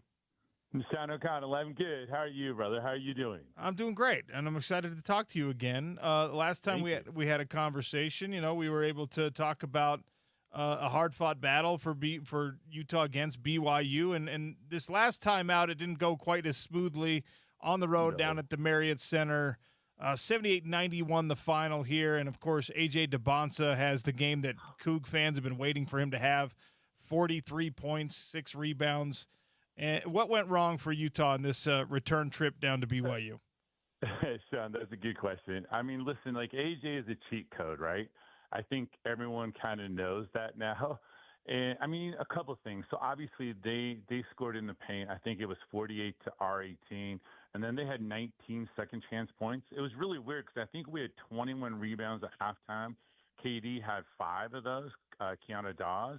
And that we didn't get many rebounds in the second half. Our ball security was great. And I think Kevin Young said this. I watched his presser, Sean. You probably saw it. He said that may be the best they played offensively. Well, unfortunately, that was against us. Yeah, they ended up a very efficient game for the Cougs. And to the point that you just made, out-rebounded Utah 40-24. And if your count is correct, 21 in the first half, that means 3 rebounds in the second half, and you're not gonna live in the Big 12 with numbers like that. No, it's crazy, and it was kind of a weird game, right? So back in my day, way back when, Coach Majerus would say the defensive field goal percentage is probably the most important statistic, and there's some argument about that. But I think Coach Jensen mentioned this in our post-game interview, and then he mentioned in the presser afterward that he was a little disappointed with the team in terms of their grit and competing towards the end of that game. And, I get that. And I think defensively, what he's saying is you got to get down, you got to guard and stay in front of players. But I will say that some of what they did, and this is very NBA-like, and I think Kevin and I think Al is going to be better and better at this. They put in the pick and roll with AJ, one of our guards. And our guards aren't, if you've noticed, Sean, they're not the most thick guards. They're pretty skinny. Even with a lot of heart and a lot of competition, it's pretty hard to defend an A.J. DeBonsa or someone that's coming downhill fast, that's strong like Rob Wright. Like, I think Rob Wright is definitely their go. A.J.'s special. He's generational, and the BYU fans should go to every game because he's special to watch. But Rob Wright, in my opinion, is the key to that team. And they're both pretty strong, and when they get going downhill, good things happen for them. I mean, I think to that point, I'm sure you watched Arizona BYU last night. It was Rob Wright with that final possession that got blocked. That's not an accident, I don't think. No, I mean, how about Braden Berries, man? So, I mean, that's a freshman. We know this, and you and I both know that. I'm going to say this on your show.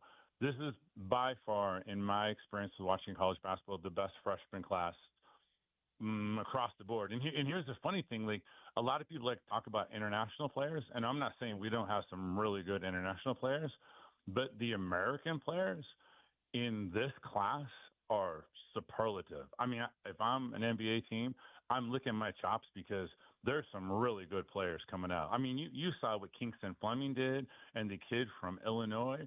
But to your point, Rob Wright did what he does well, and kind of like Jaden Bradley got his hand on the ball, and they just called that jump ball in the end out. And I there are a couple of weird things at the end of that game. Arizona almost gave it away. But then how about Braden Berry's freshman coming down and blocking that shot? Impressive. Back to the Utes. We've had this kind of rotation of where, KD, Keanu Dawes, will have a big game, and then he'll go a little bit quiet. I think Terrence and Don McHenry, they've been pretty consistent, at least with the scoring output. And the last time we talked, and probably the next time we talk, we'll talk about the emergence of kind of a more reliable third option or a more consistent third option. And intuitively, I'm thinking, Keanu Dawes, he's shown us he's got the talent for it. He's got the acumen for it. I think that he's important on both ends of the floor, so maybe they don't want to put too many scoring responsibilities on him, but is he the most likely candidate to be that reliable third option? Yeah, Sean, he absolutely is. And when we talked, I probably didn't give KD some credit. I think last time we spoke, he was probably 13.5 points a game and almost, 9.5 rebounds a game or 9 rebounds a game. And that may have dropped a little bit. And it is weird because he'll have games. And I think, Sean, honestly, I think it's because he's so nice. Like, the kid is just one of the nicest people you'll meet. He's quiet. He's reserved. And Coach Jensen has the entire season, to his credit, been asking him to shoot. Now, he didn't shoot it well until he got to conference play. And then all of a sudden he goes 4 for 6 against Texas Tech. And now you can see his confidence growing. His drive game it's tough. That's not his natural attribute, but he needs to be aggressive for us, Sean, because if he's not, we're not as good. I mean, he had 23, and I think that was his career high against BYU, and he's very efficient. But they kept him off the glass. That's one of his keys because he's a really good rebounder. But we definitely need him, and he's got to continue to be our third best player, if not our best player at times. So up next is Oklahoma State, a home game, winnable game, trying to pile up some things in the Big 12 conference, specifically for this Utah team who's only got the one conference win right now. What do you expect against the Cowboys? So Oklahoma State's interesting. It's not unlike the story in college basketball, Sean. So they have 13 new players. Steve Lutz is in his second year. He's got a name on this roster that probably a lot of Utah fans will know, Parsifala. He played at Southern Utah. They've got two bigs, and that's unusual. So they often go 3 out, 2 in, and they kind of run that because they're such a good defensive rebounding team. And then they got a big young freshman. But they've got one of the top scorers in the country, Anthony Roy. And not to disparage him, I've been watching them a lot. He can really score, but he's kind of one of those kids that if he's not getting his, I don't think he plays as hard. Hopefully this is not food for thought for them. I don't think it will be. But we've got a week off, man, and that is going to help Sean like nobody's business. And we need it, right? If Coach Jensen feels like where we were at the end of that BYU game is true, like if we didn't compete like he wants us to, this is a week to get yourself right. It's really nice not to have 20 games, but I right now I think we're +2 on the line, and I think it can be a close game. But defensively, Oklahoma State hasn't been great in conference play, and hopefully we can ride our ship. We need it, Sean. We need to win. Let's pack out the Huntsman Center, by the way. It's a 4 p.m. tip on Saturday. You don't have anything better to do at 4 p.m. on Saturday if you're listening right now. All right? Yeah, I'm hearing you, brother. I don't want people texting me at 877-353-0700. Oh, I got this. Your kids don't have any sports at 4 o'clock in the afternoon, all right? Skiing's done. You're done with skiing. Yeah, it's not date night with the wife yet, all right? So go ahead and pack out the Huntsman Center and get some atmosphere in there because we saw how well this team responded to it against BYU. Yeah. We've seen in some of these home games when it actually fills up. And give me your sense of the level of frustration Alex Jensen's experiencing in his first season. It's a natural thing. Coaches, frustration and coaching are just hand in hand, and I think he handles it well. And I love as his style communicating with us in the media is continuing to be shaped and styled and things like. I really enjoy his candor, but it's not the season a competitor like him wants to have in his first year back at his alma mater. Yeah, no, first of all, I agree with the Huntsman Center packing it out. So it's Alumni Day, so you're going to see some of your favorite former Utes in the house. I want you to look for them, fans. Come out, get a signature. They haven't had anyone asking for a signature for a long time. Say hi to them, take a picture. Mike Doliak and Drew Hansen were our game with BYU, and you're right, man. I honestly, I think it's been frustrating for Coach Jensen on a lot of levels. So number one, he is a competitor. At the beginning of the season, we were talking about how he's never lost in the Huntsman Center, and we knew that was going to change. That changed. His teammates were in attendance at that BYU game, so I think that levels up a little bit. And I like his candor a lot, right? He's also shown he's kind of a scary interview at times for me, right after the game when we've lost, and we lost a bunch. He's really nice to me, don't get me wrong. But he is fiery, and it's inside of him, and he expects his team to compete at a high level. and he will do everything he can to prepare the team. And you know this, Sean, like we're talking about young adult brains that aren't fully developed, these athletes. And I'm not saying they're not capable, but you never know what's going on inside their heads or what's going on in their hearts. And there's just so much going on out and around them. It's hard. And coaching in college it's different. It's different than the NBA, right? Like you've got to kind of commit to the student athlete, or you got to commit to what you're doing. It's not as transactional. So I think he's going to shape that, and it will shape him as well, and we'll get better and better. So Oklahoma State on Saturday. We probably won't talk before Arizona State next Wednesday. So what do you make of that matchup? I mean, again, this is one of those teams that we have a chance with, I think. You know, we're kind of neck and neck with Arizona State. Bob Hurley was obviously a great college coach. They have a guard who's about as good as any guard in the country, Mo Odom. They're a very aggressive team. We've got to be prepared to back cut their defensive pressure. We've struggled against Arizona State since I've been calling games the last 3 years. I'm knocking on wood right now that does not happen in this game, but it's really nice to have a home stretch, Sean. So our student athletes are sleeping in their beds, and we're basically going to be here for 2 weeks, and then we go to Kansas on the weekend, and then we have another week here. I think it's obviously really important. If we could string two together, who knows? Because everyone all of a sudden changes. Their attitude changes. The coaches, the athletes, the fans. It would be exciting. Sean, have a great call on Saturday. Thanks so much for joining us on the show today. I always appreciate you. Thanks, Sean O'Connell. Have a good day, brother. Appreciate you back. That's the Walk-Shawns. Sean Mooney will be on the call alongside Bill Riley for Oklahoma State. Utah versus the Cowboys at the Huntsman Center. And I was obviously joking about that, but I'm also being serious about it. 4 p.m., you really don't have anything else going on that's going to interfere with your plans to take in a little college basketball. The games are relatively quick. 2 halves, get in, get out, then take whoever comes with you to dinner. It's a perfect little outing, a nice little Saturday planned. And on top of that, this is a winnable game for the Runnin' Utes. They're not, just to be perfectly honest, there's not that many of those for this particular Utah basketball team in the Big 12. What? So a good chance that they come out with a win, especially being at home. So if that's what, they never win. You could see a Runnin' Utes win here if you make the time for it on Saturday. Also, I just wanted to be clear, we don't care about your other Saturday plans anyway. Just go to the game. No, we do. Sean cares. We care a little bit. Sorry, my bad. I thought I would. We understand. I thought I would, step out of my lane and give an official Sean O'Connell show position. It's not my place. That's my place. James. You got to wait an hour and 12 minutes before you're making. I always forget that station level and show level decisions. All right. I always forget that. Thank you for the reminder. Here's the thing, though. Oklahoma State winnable. Arizona State winnable. Hurley, by the way, is just he's channeling Mick Cronin when he sits down in front of microphones now, and he's just saying whatever. He's just stream of consciousness, no filter, just like, I'm a terrible coach. I'm bad. We stink. We don't play defense. We're awful.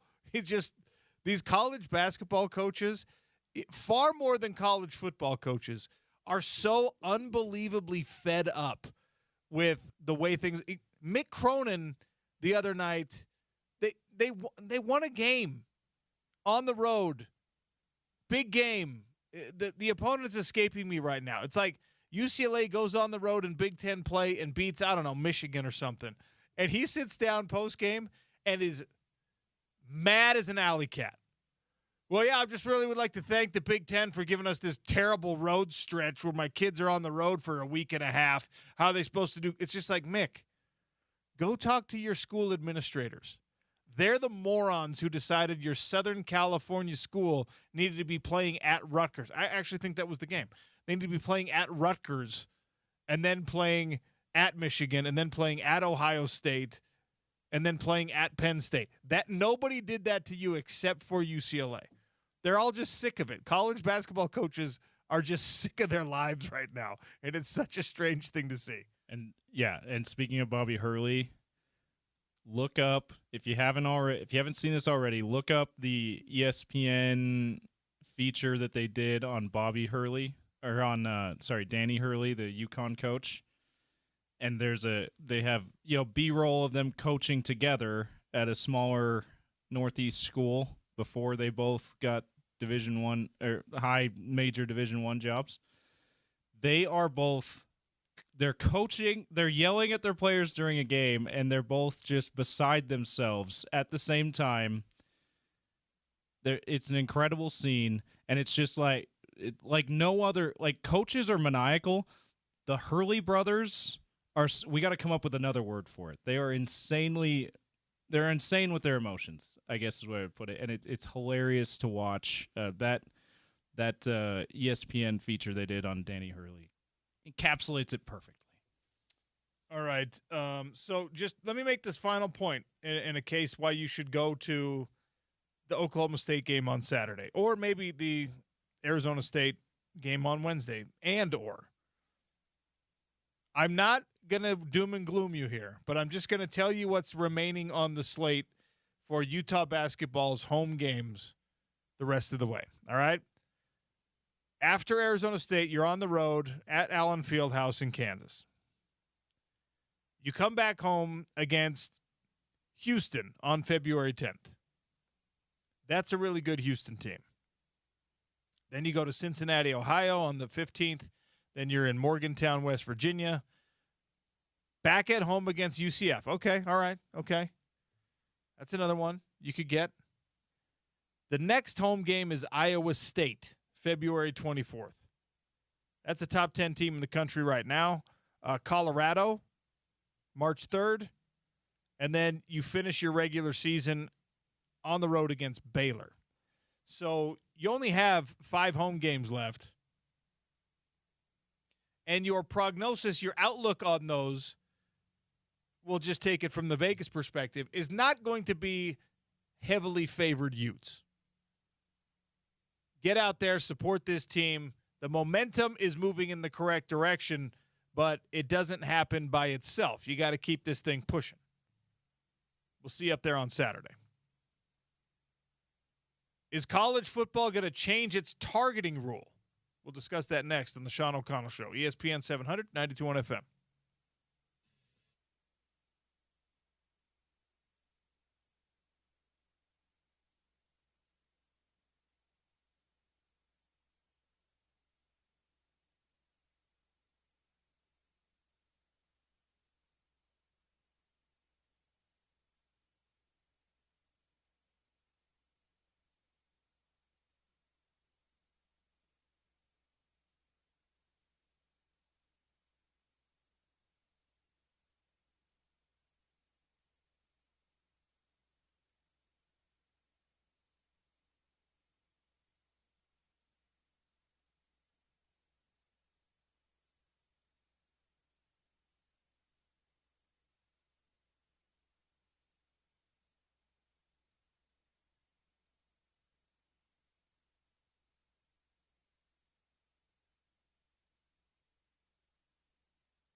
All right, we're going to do a little carryover in Daily Dump today because there's a lot to get to. Jeff Schwartz had to we had to kick the can down the road. He's not going to be able to join us at 1 o'clock. No problem. He gives us his time every single week. We'll forgive him for this one.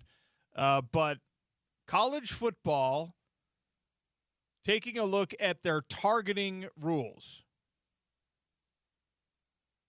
Steve Shaw, National Coordinator of Officials and the NCAA's Secretary Rules Editor, told Yahoo Sports that targeting is going to be an annual discussion, but this year it will be a focused discussion as well. And the most likely outcome here appears to be a tiered system for targeting, like flagrant fouls, like yellow cards, red cards in soccer, like hockey penalties, et cetera, where the carryover suspension especially has been a topic of discussion in college football.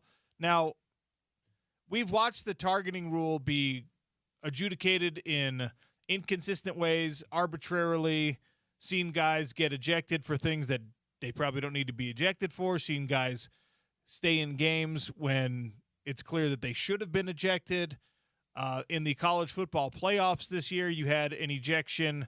I think it was Ole Miss had a player ejected. Ultimately, it didn't end up mattering because they lost the game. But a Miami wide receiver catches the ball and is dropping to the ground, his own body carrying him down, his own momentum carrying him down, and the player from Ole Miss is launching himself into what should have been the level of the guy's waistband, midsection, whatever, to try and make the tackle, and then suddenly the helmet appears there because of the motions of another human. And now you're penalized because your head cracks their head when you didn't do anything on purpose to make that happen. So the disqualification thing, you're not going to see a lot of changes from the way that officials actually measure this thing. Right? They're still going to go do the replay. They're going to confirm whether it was a targeting or not. But there will be new language potentially as soon as next season about what constitutes an ejection, what constitutes just a singular penalty, what constitutes a carryover ejection, etc. I think this is the right thing to do with targeting. I think it'd be better for college football if, it stinks when, you get a guy who throws an illegal hit, and it's all about player safety, et cetera, et cetera. If you have a blatant, flagrant targeting penalty, do your thing. Eject them the whole game. Eject them if it's in the second half for the first half of the next game too. But we have seen too many times where it's a relatively uncontrollable letter of the law type infraction that takes guys out of 3/4 plus of football. That's silly. And by the way, the player safety argument that everyone got really obsessed with, I think the pendulum is swinging back just a little bit to where we are reminded constantly that player safety, while important, player safety is not realistic. This is a violent game. Adjudicating bad intent out of the game is a good thing. Adjudicating incidental contact, head-to-head incidental contact out of the game because of a letter of the law situation, that doesn't make sense to me. And by the way, I'm including in this conversation, at least in my own mind, the targeting ejection for Lander Barton from the BYU game. Like, he was coming in hot. The helmets clacked together, but it wasn't leading with the helmet type of a situation. That's not a suspension-worthy hit. I will die on that hill. This would be ejections are not necessarily going to happen with every targeting too. Is that what you're saying too? So the suspension will be reserved for the most malicious, and ejection will be the next most, and then it'd be a 15-yard penalty otherwise? It's already, if you do a two-tiered system, it's already a 15-yard penalty, right?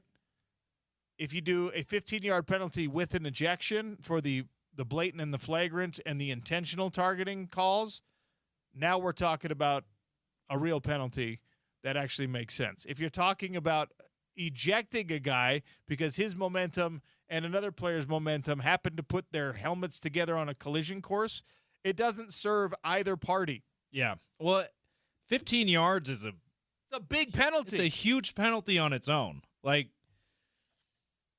yeah, I think of a few years ago, AFC Championship game, Bengals, when the Bengals lost to the Chiefs the year after they upset the Chiefs and lost to the Rams in the Super Bowl. So Bengals are back in there. Their defense has to have one stop, and they go back to the Super Bowl. Patrick Mahomes scrambles, and he has maybe half a step out of bounds, and the big 300-pound lineman can't stop his momentum and runs into him after he's been out of bounds, and that ends up setting him up in field goal range. They go to the Super Bowl, win the Super Bowl, right? Can you imagine if that kind of incidental crap, I couldn't slow myself down because I'm a giant kind of play also came with an ejection? It's like it's already an automatic first down, unnecessary hit out of bounds. Oh yeah, and now you're ejected. That's what we're talking about with these targeting things. Some of these targeting, like the Lander Barton's a good example to bring up.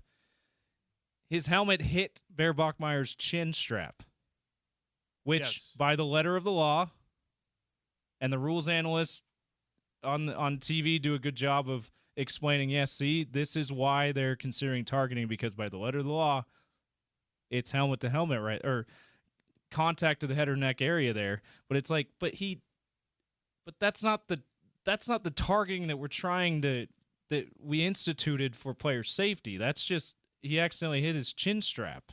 Yeah, I do believe, and this is something that the subtleties and the nuance of rule enforcement is something that is just lost in society in general. But the letter of the law and the spirit of the law should be the same, but very often are two different things. And player safety is the spirit of the targeting law. The letter, like if that's a hit that could potentially hurt or concuss Bear Bachmeier, then by all means, let's have this be a thing. If you heard plastic on plastic and that means it's automatically targeting, that's letter of the law, not spirit of the law.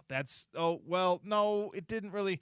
And I'm talking about even big time collisions when just common sense shows you that, like, well, when he left his feet or when he started that irreversible momentum of driving forward to make a tackle, this guy's head was at shoulder level or above, and then he decided, or he tripped or whatever, and so his level came down. That's what caused the helmet to helmet. That referees are not always the smartest people in the world, but they're intelligent enough in that case to just be like, well, that guy launched and did the thing we're not supposed to do. This guy didn't. You really can figure it out. And if you don't want to, by the way, if you don't want to do it yourself, plug it into AI and make the computer do it so you can blame it on the damn computer. I don't care. #analytics. No, this is what I was getting at too a few weeks ago when I was saying, have we lost the plot in that we have to get everything precisely correct?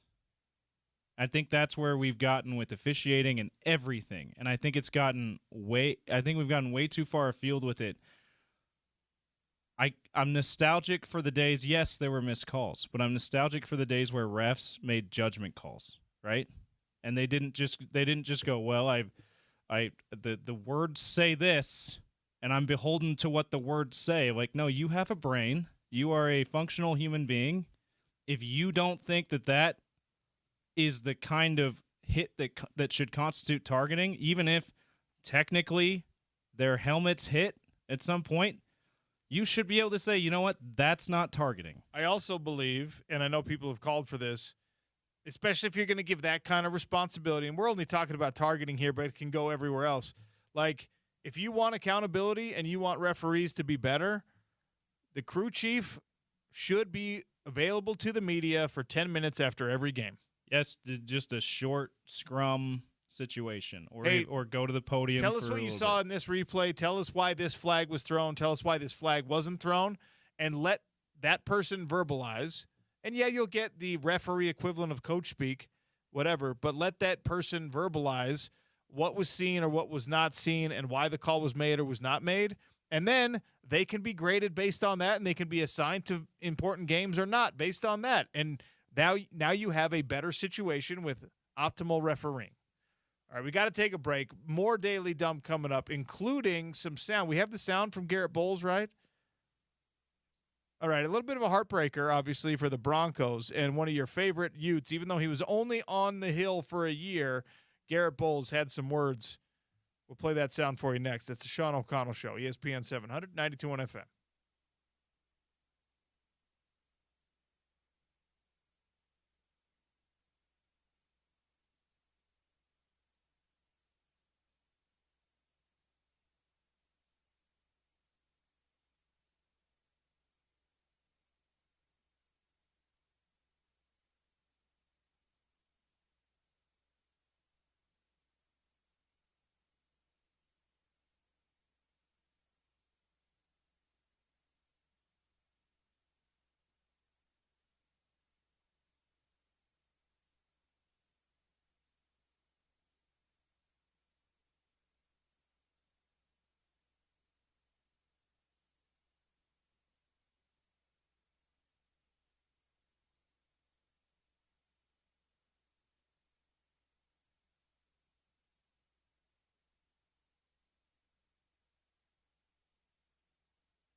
Valley Plumbing, Heating, and Air. The truck with the duck handles plumbing, drain cleaning, and now any ventilation, heating, or cooling needs that you might have.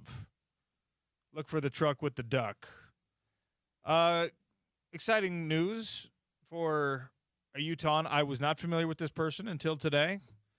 Rel Harwood has qualified for the Olympics in slopestyle skiing. So Utah local named Rel Harwood, young lady, will be participating in the Milan Cortina Olympics in slopestyle skiing, which, James, I know this is a big thing for you. I know you're a big fan of slopestyle skiing. You like the yeah, that's going to be my – I think that's – I definitely am qualified to be the Winter Olympics expert on slopestyle skiing. Yes. She is a 3-time X Games medalist, 2-time World Cup podium. She started skiing when she was 3 years old. That's amazing. This is absolutely incredible from the USA Ski and Snowboarding website. Okay, she's a Park City native. Went to the University of Utah. So Rel Harwood, 3-time X Games medalist, 2-time World Cup podium stander. Started skiing when she was 3, when her parents dropped her off at ski school to enjoy their day on the slopes. That's in your Team USA bio, a shot across the bow at mom and dad. She didn't like skiing very much growing up. Well, maybe because she was left all by herself. Because she was 3. We're gonna get, hey Rel, if you're listening, we got to get Rel on. She sounds like a very interesting person. We absolutely do. I'll see if maybe we can go through University of Utah, the ski communications folks. This is an incredible personal bio. When she's not skiing, Rel loves to thrift, particularly jewelry. She likes cooking, making up her own recipes, and reading murder mysteries. She has a very fluffy cat named Hazard. Hazard's a great name. It's a great name for a cat. It's a great because name they for are a kind of a hazard. So, Park City native. Can we get bios like that for NFL and NBA players? I would love it. Lowry Markkinen has a very skinny cat named Slim Jim. You know what we should do, James? Every time we're talking about or to, especially a professional athlete, we need to predict what kind of pet they have. Yeah. And one of those Dog, options, cat, exotic animal. One of the options also needs to be no pet, not a pet guy, not a pet girl. Obviously. Yeah. Like Lowry Markkinen is probably I bet their family has like a tiny dog. You think tiny dog guy? I think he's a tiny dog guy. Or maybe someone in his family prefers a tiny dog. So that's what they have it. Yeah. Okay, next game I'm at, assuming he plays, I'm gonna ask him that in the locker room. Hey, we were predicting what kind of pet you have on the show. Don't tell us. We think tiny dog. Go. Maybe a Karelian bear dog. You're not a dog guy like I am. Yeah, I don't know a lot of the breeds. You'll have to educate me on that one. They look like a kind of like a Malamute or a Husky, black and white. What's the name again? Karelian with a K, Karelian. It's a Finnish breed, so maybe he's got one of those. They used them for bear hunting. All right, maybe Lowry's tied to the heritage of his homeland. I just looked it up. Yeah, they're like smaller husky kind of looking thing. In Finland they mostly have Spitz type dogs, is what it's called, like huskies, right? Because for obvious reasons, when cold climate, it's cold and dark half the year, you got to have some thick fur. So maybe he's got one of those. All right. In any case, Karelian bear dog. That's a great name, by the way. Bear dog. Better than bear cat. which is not are a neither cat. bears nor cats. It is wild, though, if you look up Bearcat. Yeah. Like I did a few weeks ago for the first time, or a couple months ago for the first time when we were talking about binturongs. I'm like, oh, I see why they call them Bearcats. They have like a bear face, but like a cat body. But then they have a prehensile tail and they smell like buttered popcorn. I did not know that part. You didn't know that? The musk, the musk of a Bearcat, of a binturong, smells like buttered popcorn. How can that be let's stir up a little Big 12 rivalry thing here. How can that be intimidating, Cincinnati? Yeah. You smell like buttered popcorn. We're gonna I want to do kick with your you guys? trash. I want to put you in a bowl. I want to throw some M&Ms in there, maybe some Reese's Pieces, and have a salty sweet snack. That's as scary as you are, Cincinnati. Cozy up to a movie. Dumb. Anyway, Cincinnati. To circle it all the way back, congrats to another Utah Olympian who has qualified for Olympic slopestyle skiing. Oh, yeah, that's what we were talking about. One of those events that we'll try to get Rel Harwood on air either during or previous to or maybe after the Olympics when she wins a gold medal, very certainly, because Park City needs to bring one home. Yeah. But we got to start assigning out our Olympic experts. Bobsled. Gordy's gonna claim a sport. He was very good on fencing. Yes. 2 summers ago? Yeah. Like maybe slopestyle skiing can be your thing, James. Yeah, slopestyle skiing. I'm really into slopestyle skiing. I like the slopes and the styles and the skiing. Let's get back to the Daily Dump here. I promised everyone Garrett Bowles sound. First of all, I love anytime we get to talk to Garrett Bowles or hear from Garrett Bowles because he's got that Andre the Giant voice. And he looks kind of like Andre the Giant. There's just a whole Andre the Giant vibe coming from Garrett Bowles because he's obviously an enormous human being. Did you hear his last? You heard his last interview with Spence Checketts a number of weeks ago. The other fun part about him, at least with Spence, is he just calls him Checketts. Here, listen here, Checketts. I like that. Well, yeah, Checketts this or that. It was great. He's a Walter Payton Man of the Year. He's part of that Broncos Leadership Council. He is. Someone tweeted about this the other day. He's one of the great turnaround stories in the NFL. There was a time early in his career when people had said, "Oh, this guy's a bust," and the Broncos continued to trust his development, and he obviously took a lot of personal accountability and stopped being such a penalty machine, and now he's an all-pro level player for the Broncos and a guy who maybe someday, if he continues his career there, and they can achieve what it looks like they're on the precipice of starting to achieve, like he might be a Ring of Honor type guy someday. But, he talked about the emotion and the difficulty of getting so close in that AFC Championship game and not getting all the way through. I'm pretty angry and frustrated. There's a lot of tears that came down my face yesterday. I've been here for a long time, and to get that close hurt really bad. But at the same time, I know exactly where this team is going. I know the future that we have. I know the players that we have in this building. We have phenomenal owners that I'm so grateful that they're part of us. They chose the Denver Broncos to buy and to provide. I mean, we're building an unbelievable training facility right on the other side of this building, which is amazing to even train and get more stuff in there to make us better. People want to come to Denver. I mean, I'll be shocked to see how many free agencies want to come here. We got a young team. We got a quarterback. We got the best O-line in football. I don't care what anyone says we do. That's just reality. Numbers don't lie. Stats don't lie. You guys can look that up. That's just reality.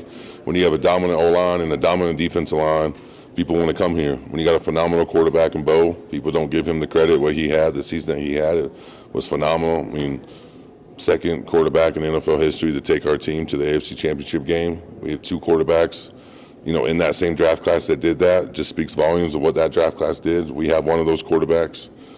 We have a great running back room. We got great receivers. Obviously, we need some key players to come in and do what they need to do. But, getting points on the scoreboard, we got a phenomenal defense. We have everything we need. We just need a couple more playmakers, and the sky's the limit for this team. Always good to hear from Garrett Bowles. He is bullish on the future of the Denver Broncos. And he doesn't intend it this way, but when you're talking about how your team needs more playmakers, not an inaccurate assessment, but it is one of those things where it immediately sends you to the stats. Like, all right, well, who are their playmakers? He's right. I mean, his assessment of what they've got, I think, is absolutely correct. Bo Nix is the right guy moving forward, in my opinion. The offensive line, with him as sort of the anchor of that thing right now, really, really incredible. The defense, we talked about the sack totals that Denver put up this season. But J.K. Dobbins, 772 yards rushing, is your leading rusher. He's averages 5 yards a carry, which is great. Do you need to lean more on him? Do you need to give R.J. Harvey more carries? Do you need to make Bo Nix run less or more?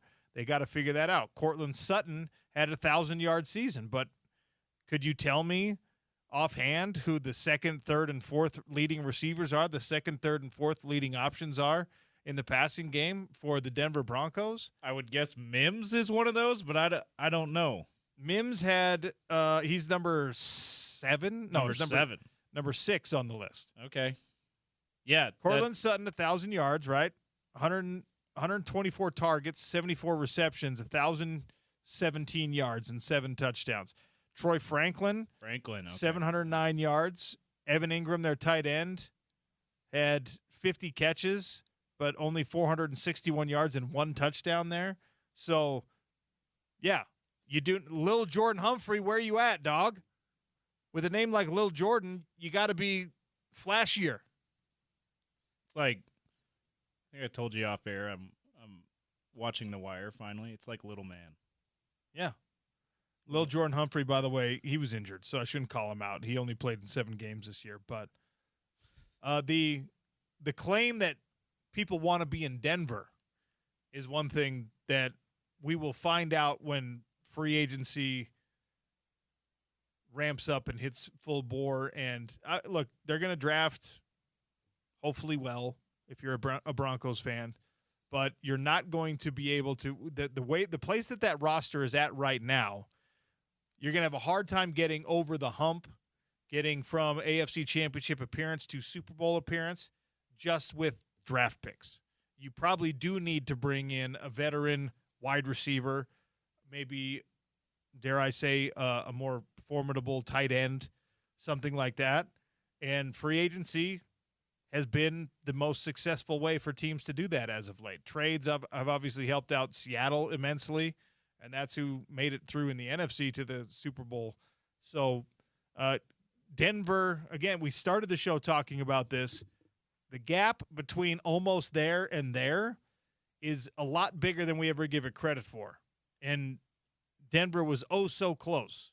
You gotta also realize having, and I know you do, but it's easy to forget because Bo Nix didn't play, just how much of a impact just him being healthy. That's a free agent acquisition in and of itself, especially if they get back to the AFC Championship game and he plays in the game next year. So that something to consider there is like they would have been, even in that snowy weather, they would have been better offensively with Bo Nix there than Jared Stidham. But that's on you, Sean Payton, for having him center the ball for the field goal. Yeah.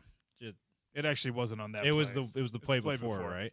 Well, the other thing, I mean, Caleb Lomu on the practice squad. Hey, you need a better tight end. Or not Caleb Lomu, Caleb Loner.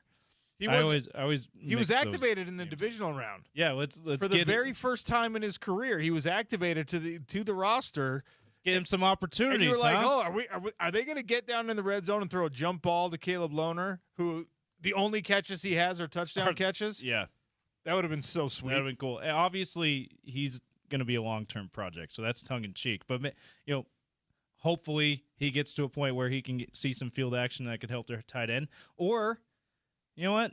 You like the Utes so much. You like Utes tight end so much. Why don't you take a later round flyer on Dallin Bentley this year? I think Dallin Bentley is going to have an awesome NFL career because he is built for it. Right? He's got the body that can sustain the NFL pressures, and he can block. He can actually play the position. I know there's a lot of teams that are going for guys that are more of the big, heavy-bodied wide receiver. That's not him. He's a George Kittle type tight end. And George Kittle's good. And also, George Kittle is injured. So, 49ers, draft Dallin Bentley. How about that? All right, take another break here. And we have to have a very, very important discussion that we're going to bring in to the Sean O'Connell Show because of Diego Pavia, of all people. How much can you exaggerate your height before people have to raise their eyebrows, give you a little bit of a side eye? I'm talking about grown adult males here and grown adult women. How much can you exaggerate your own height? It's the Sean O'Connell Show on ESPN 700, 92.1 FM.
All right, Senior Bowl time, combine time. The pre-draft process is when people get called out for their physical deficiencies.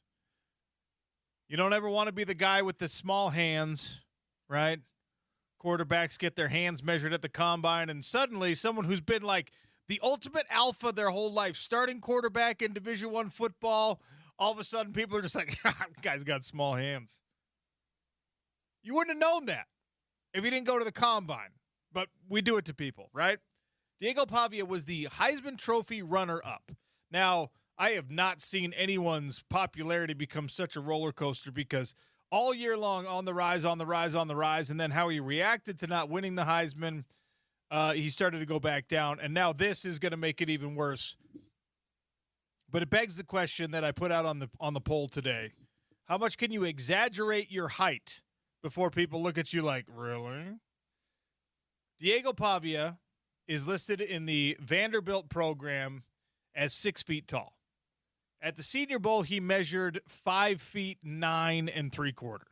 Ugh, that's not close enough. Now, look, I understand why everyone, particularly men, you want to stay above that 6 foot line of demarcation. All right. But if you're 5'10 and a half, you can probably get away with it. If you're 5'11 anywhere, you can round up. If you're 5'9 something, you can't say you're 6 feet tall. You can't do it. Now everyone's trotting out the Heisman group photos with all the finalists, and he's next to Fernando Mendoza, who's 6'5", and now you're just like, oh, yep, you look real short, Diego Pavia. I'm really grateful for my height. And for my teammates, that's Fernando Mendoza. Yeah, I got absolutely. At the combine, we'll be saying something like that for sure. This is from 2492. By the way, tell me how much. 877-353-0700. How much can you exaggerate your height? I'm a grown adult man that is 5 feet 6 inches tall. You cannot exaggerate that at all when you're short because it's pretty obvious. The taller you are, the easier it is to exaggerate your height. If a guy's 6'5" and tell me he's 6'7", I don't know any better. If someone tells me that's 5'3", that tells me they're 5'4", I instantly know they're lying. That is true, by the way, because you lose perspective when you're looking up. So if you're a guy who's 6'6", it's like in the NBA, right? Everyone's just like, I'm 7 feet tall. It's like, you're not 7 feet tall. You're 6'10 and a half. But when everyone else in the world is 5'10 to 6'1", you can say that you're 7 feet tall when you're 6'10. Or in the case of our great texter, 5'6" to 6'1". OC, Juan Soto says, OC, are you height shaming him? No, I'm asking. This is a social question because all of us exaggerate our height. Everyone does. And if you've ever been in a game program as a college athlete, like if you go back, I should find one. If you go back to my Jordan High School game programs, right? In real life, in high school, I was 6 foot to 6'1". Like probably I started out at 6 foot, ended up graduating at 6'1", right? And depending on the year, and if I was wrestling after football season, I was weighing 200. I was a big sophomore. I was weighing 200 to 215 pounds. If you go look at the old Jordan High School football program, I put down my height and weight as like 6'3", 225 in hopes that some idiot college football coach would wander by and be like, oh, they got a kid who's 6'3", 225. Let me look at him. Didn't work. All right. But you exaggerate, especially when you're an athlete. You always exaggerate. I've been guilty of this myself. Now, when you get into the combat sports world, when you get into MMA, can't do it. Can't do it anymore. There's specific. They measure you. Yeah. Because they want to know your height.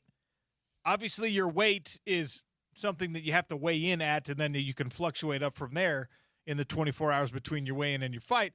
And then your reach, they measure all the time. They measure your reach over and over and over again. So you are constantly being measured. And I couldn't exaggerate. So suddenly I couldn't tell people I was more than 6'1". I'm 6'1", right? I couldn't tell people like you do on the local fight scene. you got a 78-inch reach. It's like, no, you don't, dude. We just measured you. You have a 75-inch reach. Dang it. Those 3 inches. I needed those. So it just sucks for Diego Pavia, who plays larger than life, right? But there are teams out there that are going to be like, you're not even 5'10", dude. Yeah. We're not drafting you. We're not giving you, like, you're not even 5'10". When every offensive lineman in the NFL is 6'5", and every defensive lineman can extend his arms up to 7 feet tall, we're not signing a quarterback who's 5'9 3/4, Diego. And we get hyper obsessed with the measurables and things like that. It's one of my, as much as I enjoy the combine, it's also one of the things I hate most about the combine is guys will run like 0.4 of a second too slow in their 40, and they go from being a draftable player to completely off the radar. You know who is an amazing college football player? People who've been watching the Utes since the Pac-12 days. Remember Nate Landman, Colorado linebacker? Yeah, Rams linebacker now, right? Nate Landman ran like 0.6 too slow. And everyone's just like, nope, can't sign him. He's terrible. He's a starting linebacker in the NFL. He was a starting linebacker and the leading tackler of the Pac-12 conference. And everyone's just like, oh, he can't play. He's like 6'4", strong as kid. He ran just a little bit too slow. And so he dropped off the draft boards, and he had to go the long way back, which, of course, it's good that you can. But Diego Pavia might be in that find himself in that situation now because when your height as a quarterback is like 5'11" is short. If it says 5'9" something, that's brutal for a quarterback. Yeah, you can't say you're 6 feet if you're not even 5'10". Like that's can't do it. I think it's an inch, and that seems to be running away with it in the poll. You can round up to the next inch. You can maybe I wouldn't even say you'd have to round up if you're 6'1" and you want to say you're 6'2". Like I don't think that many people are going to notice unless maybe there's. I mean, have you had a lot of people notice? Look, I don't say I'm 6'2". Oh, you don't say it. I say I'm 6'1" because to me 6'1" is adequate. Yeah. I'm just like, I know I'm not tall, but I'm 6'1", which means I'm above that 6 foot line. Yeah. And I'm like, all right, fine. I'm 6'1". However, here's another thing. Depending on what age you are, you might not be the height you think you are. This happened to we did this at my high school friends. We all get together for a Christmas party every year, right? Gather the old high school buddies together, the spouses. It's great. And somehow, we hosted it this year. Last year, my buddy Scott and his wife hosted. And somehow someone pulled out the tape measure, and we were measuring because some people have grown since high school and are now taller than they were. Yeah. Right? I haven't. I'm the same height I was, except maybe I'm not, James. Oh. Because Scott, the tallest of our friends, the host, big dude. Offensive tackle, immense. He could have played in the NFL. I'll die on that hill. Neither here nor there, okay? Dude's awesome. But Scott, since I have known him in 7th grade, has been 6'5". He is huge. He's a big dude, right? Busted out the tape. He shrunk a little bit. Oh. And I'm like, well, I'm still 6'1". I got measured like 5 years ago for the PFL. Yeah, there's no way I'm shorter than that. I can round up to 6'1", James, but it didn't say exactly 6'1" anymore. So depending how old you are, you might be shrinking a little bit. Your bone density, the discs in your back, whatever's going on. Hey, you got to be careful claiming a certain height. Does she know about the shrinkage, Sean? Yeah, there's some shrinkage going on depending on your age. It's a family show. Family show, James. Oh, man. This is from Vegas Ute. On Twitter. A long time ago, I was looking at a college girlfriend's driver's license. Me, this says you're 5'10". She, it's wrong, should be 5'9". Me, well, how tall are you really? 5'9 3/4". Me, that's 5'10". Everyone knows you round up if you're 5'9 3/4.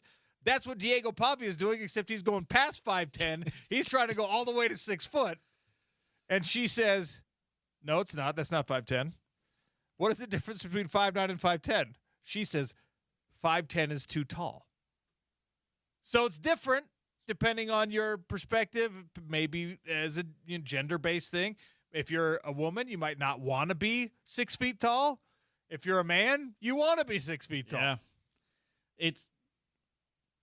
We were talking about this off air. It's the unfortunate other side of things gender-wise, because there's a lot of women who don't want to make their significant other feel inferior if they're taller than them or if they're too much taller than them.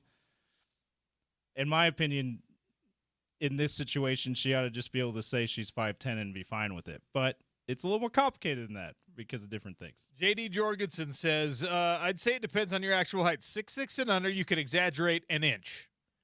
Above 6'7", a couple of inches, most people struggle judging that length because it's not very common. Josh Newman, our buddy Josh Newman, he says his license reads 6'8". I'm 6'6" on my best day. First of all, I need to check that. I don't know if Josh is even 6'6" on his best day. He's tall now. He's a tall guy. He's tall now. He towers over both of us for sure. He's a very tall man, but 6'6" is tall. Yeah. He did play college basketball, Josh Newman. So let it be a lesson to all of us and to you specifically, Diego Pavia. If you try to add 2+ inches, you're going to be found out. And probably I think that some of our texters and our tweeters are onto something here. You maybe can get away with overestimating by more than an inch if you are already really tall. Like your friend Scott maybe could matter. say he's 6'7". Yeah, but at that point it doesn't matter. That's what's so. Now you're just getting greedy. Yeah. If you're 6'6", just be what you are. Like, I'm 6'8". What? Why is 6'6" not good enough? The only time that they should be doing that is if they're trying to compare themselves to other professional athletes or other giant humans, right? Otherwise, if you're just talking to the yous and me's of the world, you're 6'5". I wonder if like Victor Wembanyama wants to round down because he's 7'5" now. He might. Yeah, I'm 7'2". No, you're not. No, you're not, you giant We alien. saw that picture of you next to Rudy Gobert. Listen, you humongous freak. We know that you're taller than 7'3". All right? Well, now we've given him a reason to want to round down. I feel like a little bullying is healthy for people that are physically superior to you. You know what I mean? Like if there's this strapping 6 foot, I've clipped that. That's gonna be a drop. Some now. huge 6'8" person walks in. It's healthy to be like, oh, awkwardly tall. It's a bad thing that you're better than me. What's the cheesy, but actually also pretty good movie, The Breakup? Yes. The line in there that's great about Vince Vaughn is Jennifer Aniston calls him oddly tall. She's trying to find him after they've broken up. She's trying to find him at the end of the movie. They're like, have you seen this guy? He's got dark hair. He's oddly tall. You know, you haven't really pulled out an obscure movie reference. I haven't. Lately. It was time. James has been steered away from his remarkably specific pop culture references, and here we are again. It was time. He's back, all because of Diego Pavia being too short for the NFL. See, he's oddly short. Now, the UFL is not going to care about that, Diego. Yeah, be 6 foot in the UFL. You go play for Birmingham. Everyone's cool with it. All right? Say you're 6'7" for Birmingham. No one cares. Just wait. There's got to be people out there that are just like toying with this. They're seeing how much they can exaggerate before they're called out. And I'm no 7'4", sir. You are not. Well, you know where this is most common. This is a very much like a professional wrestling thing. In the WWE, they would always say people were way bigger than they actually are. Just make them larger than life, literally and figuratively, right? So I think that, if you Google how tall is, like, Hulk Hogan, it'll say, 7'5". How tall is Hulk Hogan? 6'7". I would be willing to bet a ton of money that Terry, whatever his name is, his real name, whatever your real name is, I bet he's like 6'2". Andre the Giant, I think they listed him at like 7'4". He probably is not anywhere near that. Probably 6'10". Like 500 pounds. There's just no way. More obscure movie reference time. Greatest Showman. Uh-huh. Barnum does this like that's when it started probably. OC for the circus. So he made the one guy. He's like, how tall are you? 6'6". We're gonna make you 7'5", because it's better, and we're gonna make you Irish. So yeah, that's probably where all this started. What they did. Anyway, Diego. Look, man, we all wish we had a couple extra inches. You can't do it. And this isn't. You're going to get found out at some point. You can't be telling people you got 2 extra inches anywhere, really. We're not. And this and for our texter Juan, appreciate you listening. This is not height shaming. We're just asking the question. Like, your eyebrows, it does make you raise your eyebrows when you're like, yeah, that's not. I don't think you're telling the truth there. Right now, 58.7% of the votes coming in at you can exaggerate 1 inch.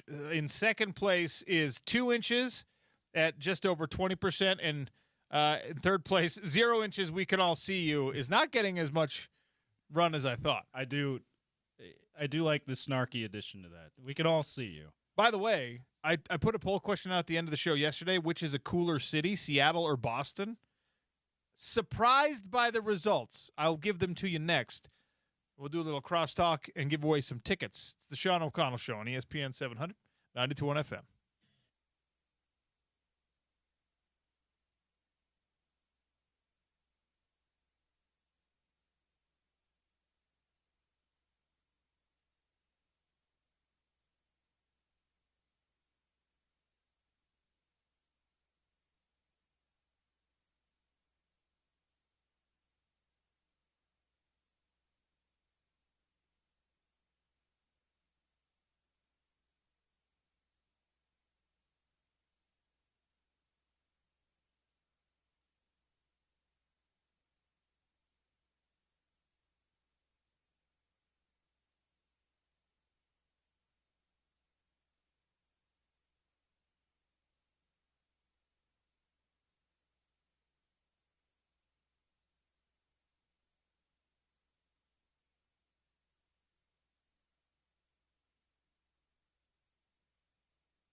Sean O'Connell Show wrapping up. The Drive with Spence Checketts is next. Crosstalk is brought to you by our friends at Advanced Window Products. $2,500 off, 10 windows or more.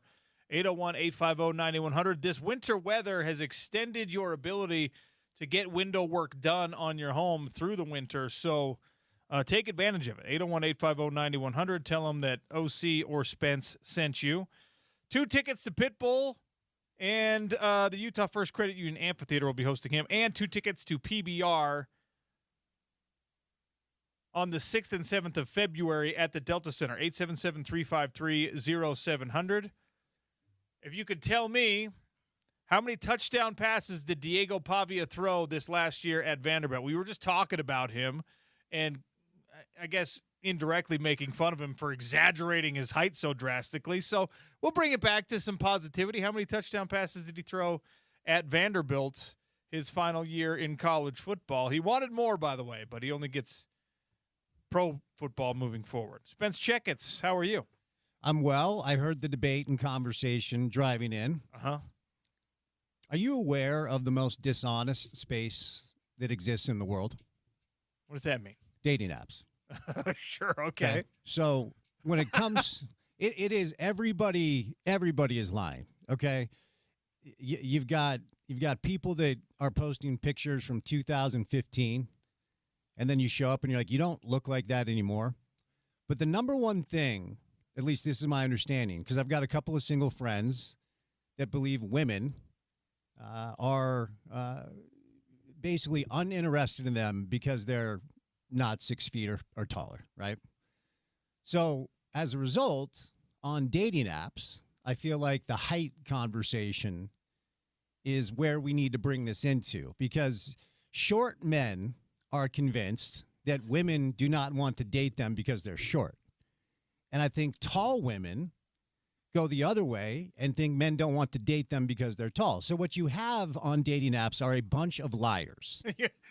Women subtracting 2+ inches and men adding 2+ inches. Yes, I have a friend, and I'm not going to say his name on air, but he's a big Utah football fan. Joe. It is not Frank. Jim. I'll say Frank. It's a code name. Frank. Okay. James. He is a big Utah football fan. He loves your show, so he might be listening.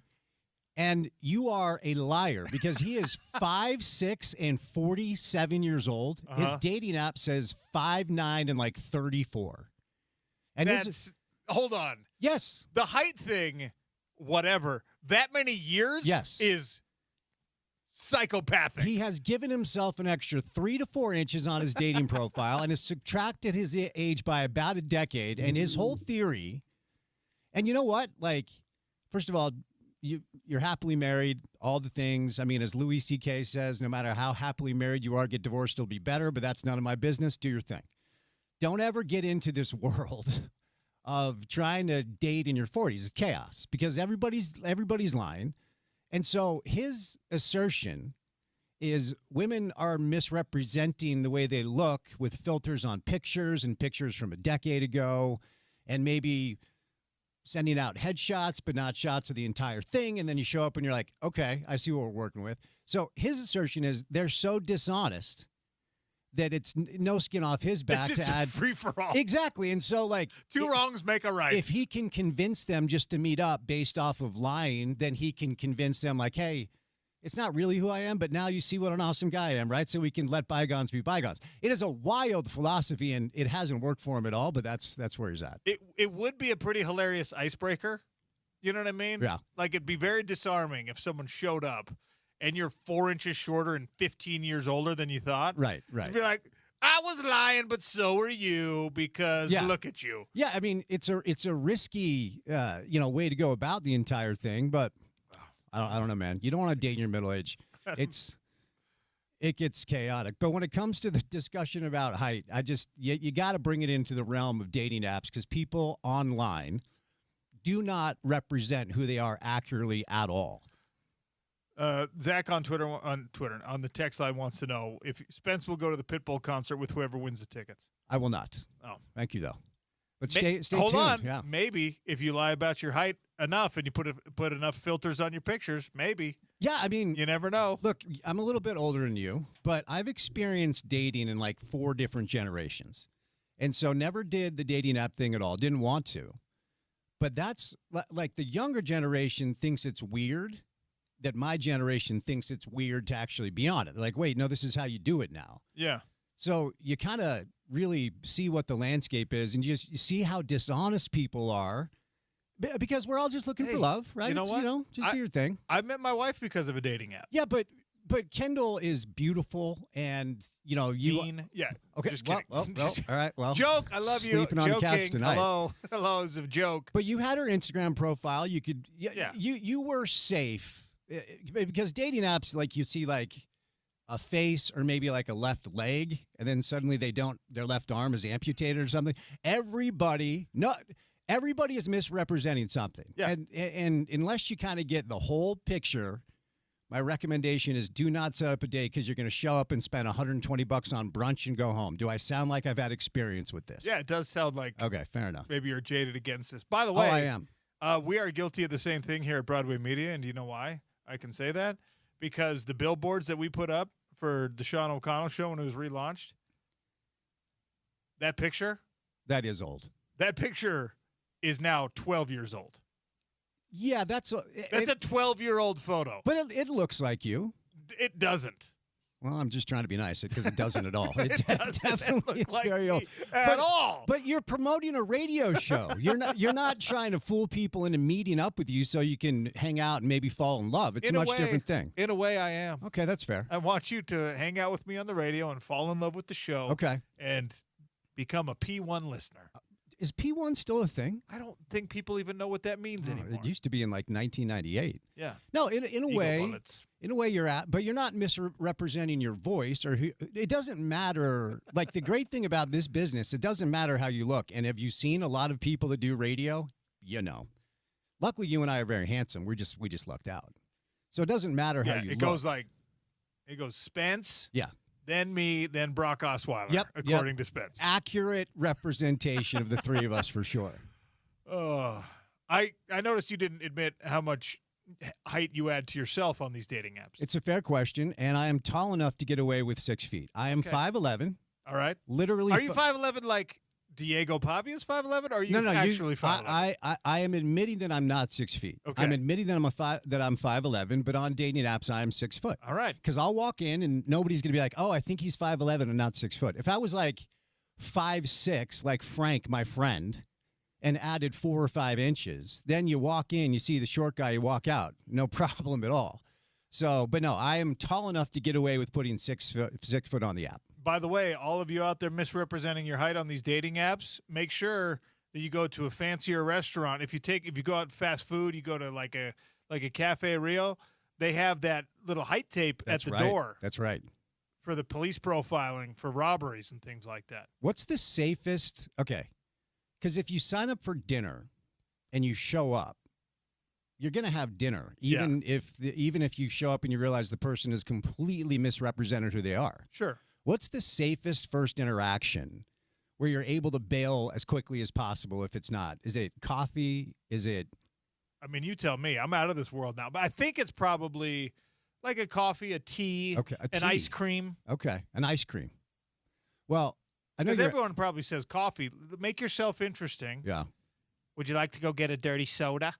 No. A swig? Would you like a swig?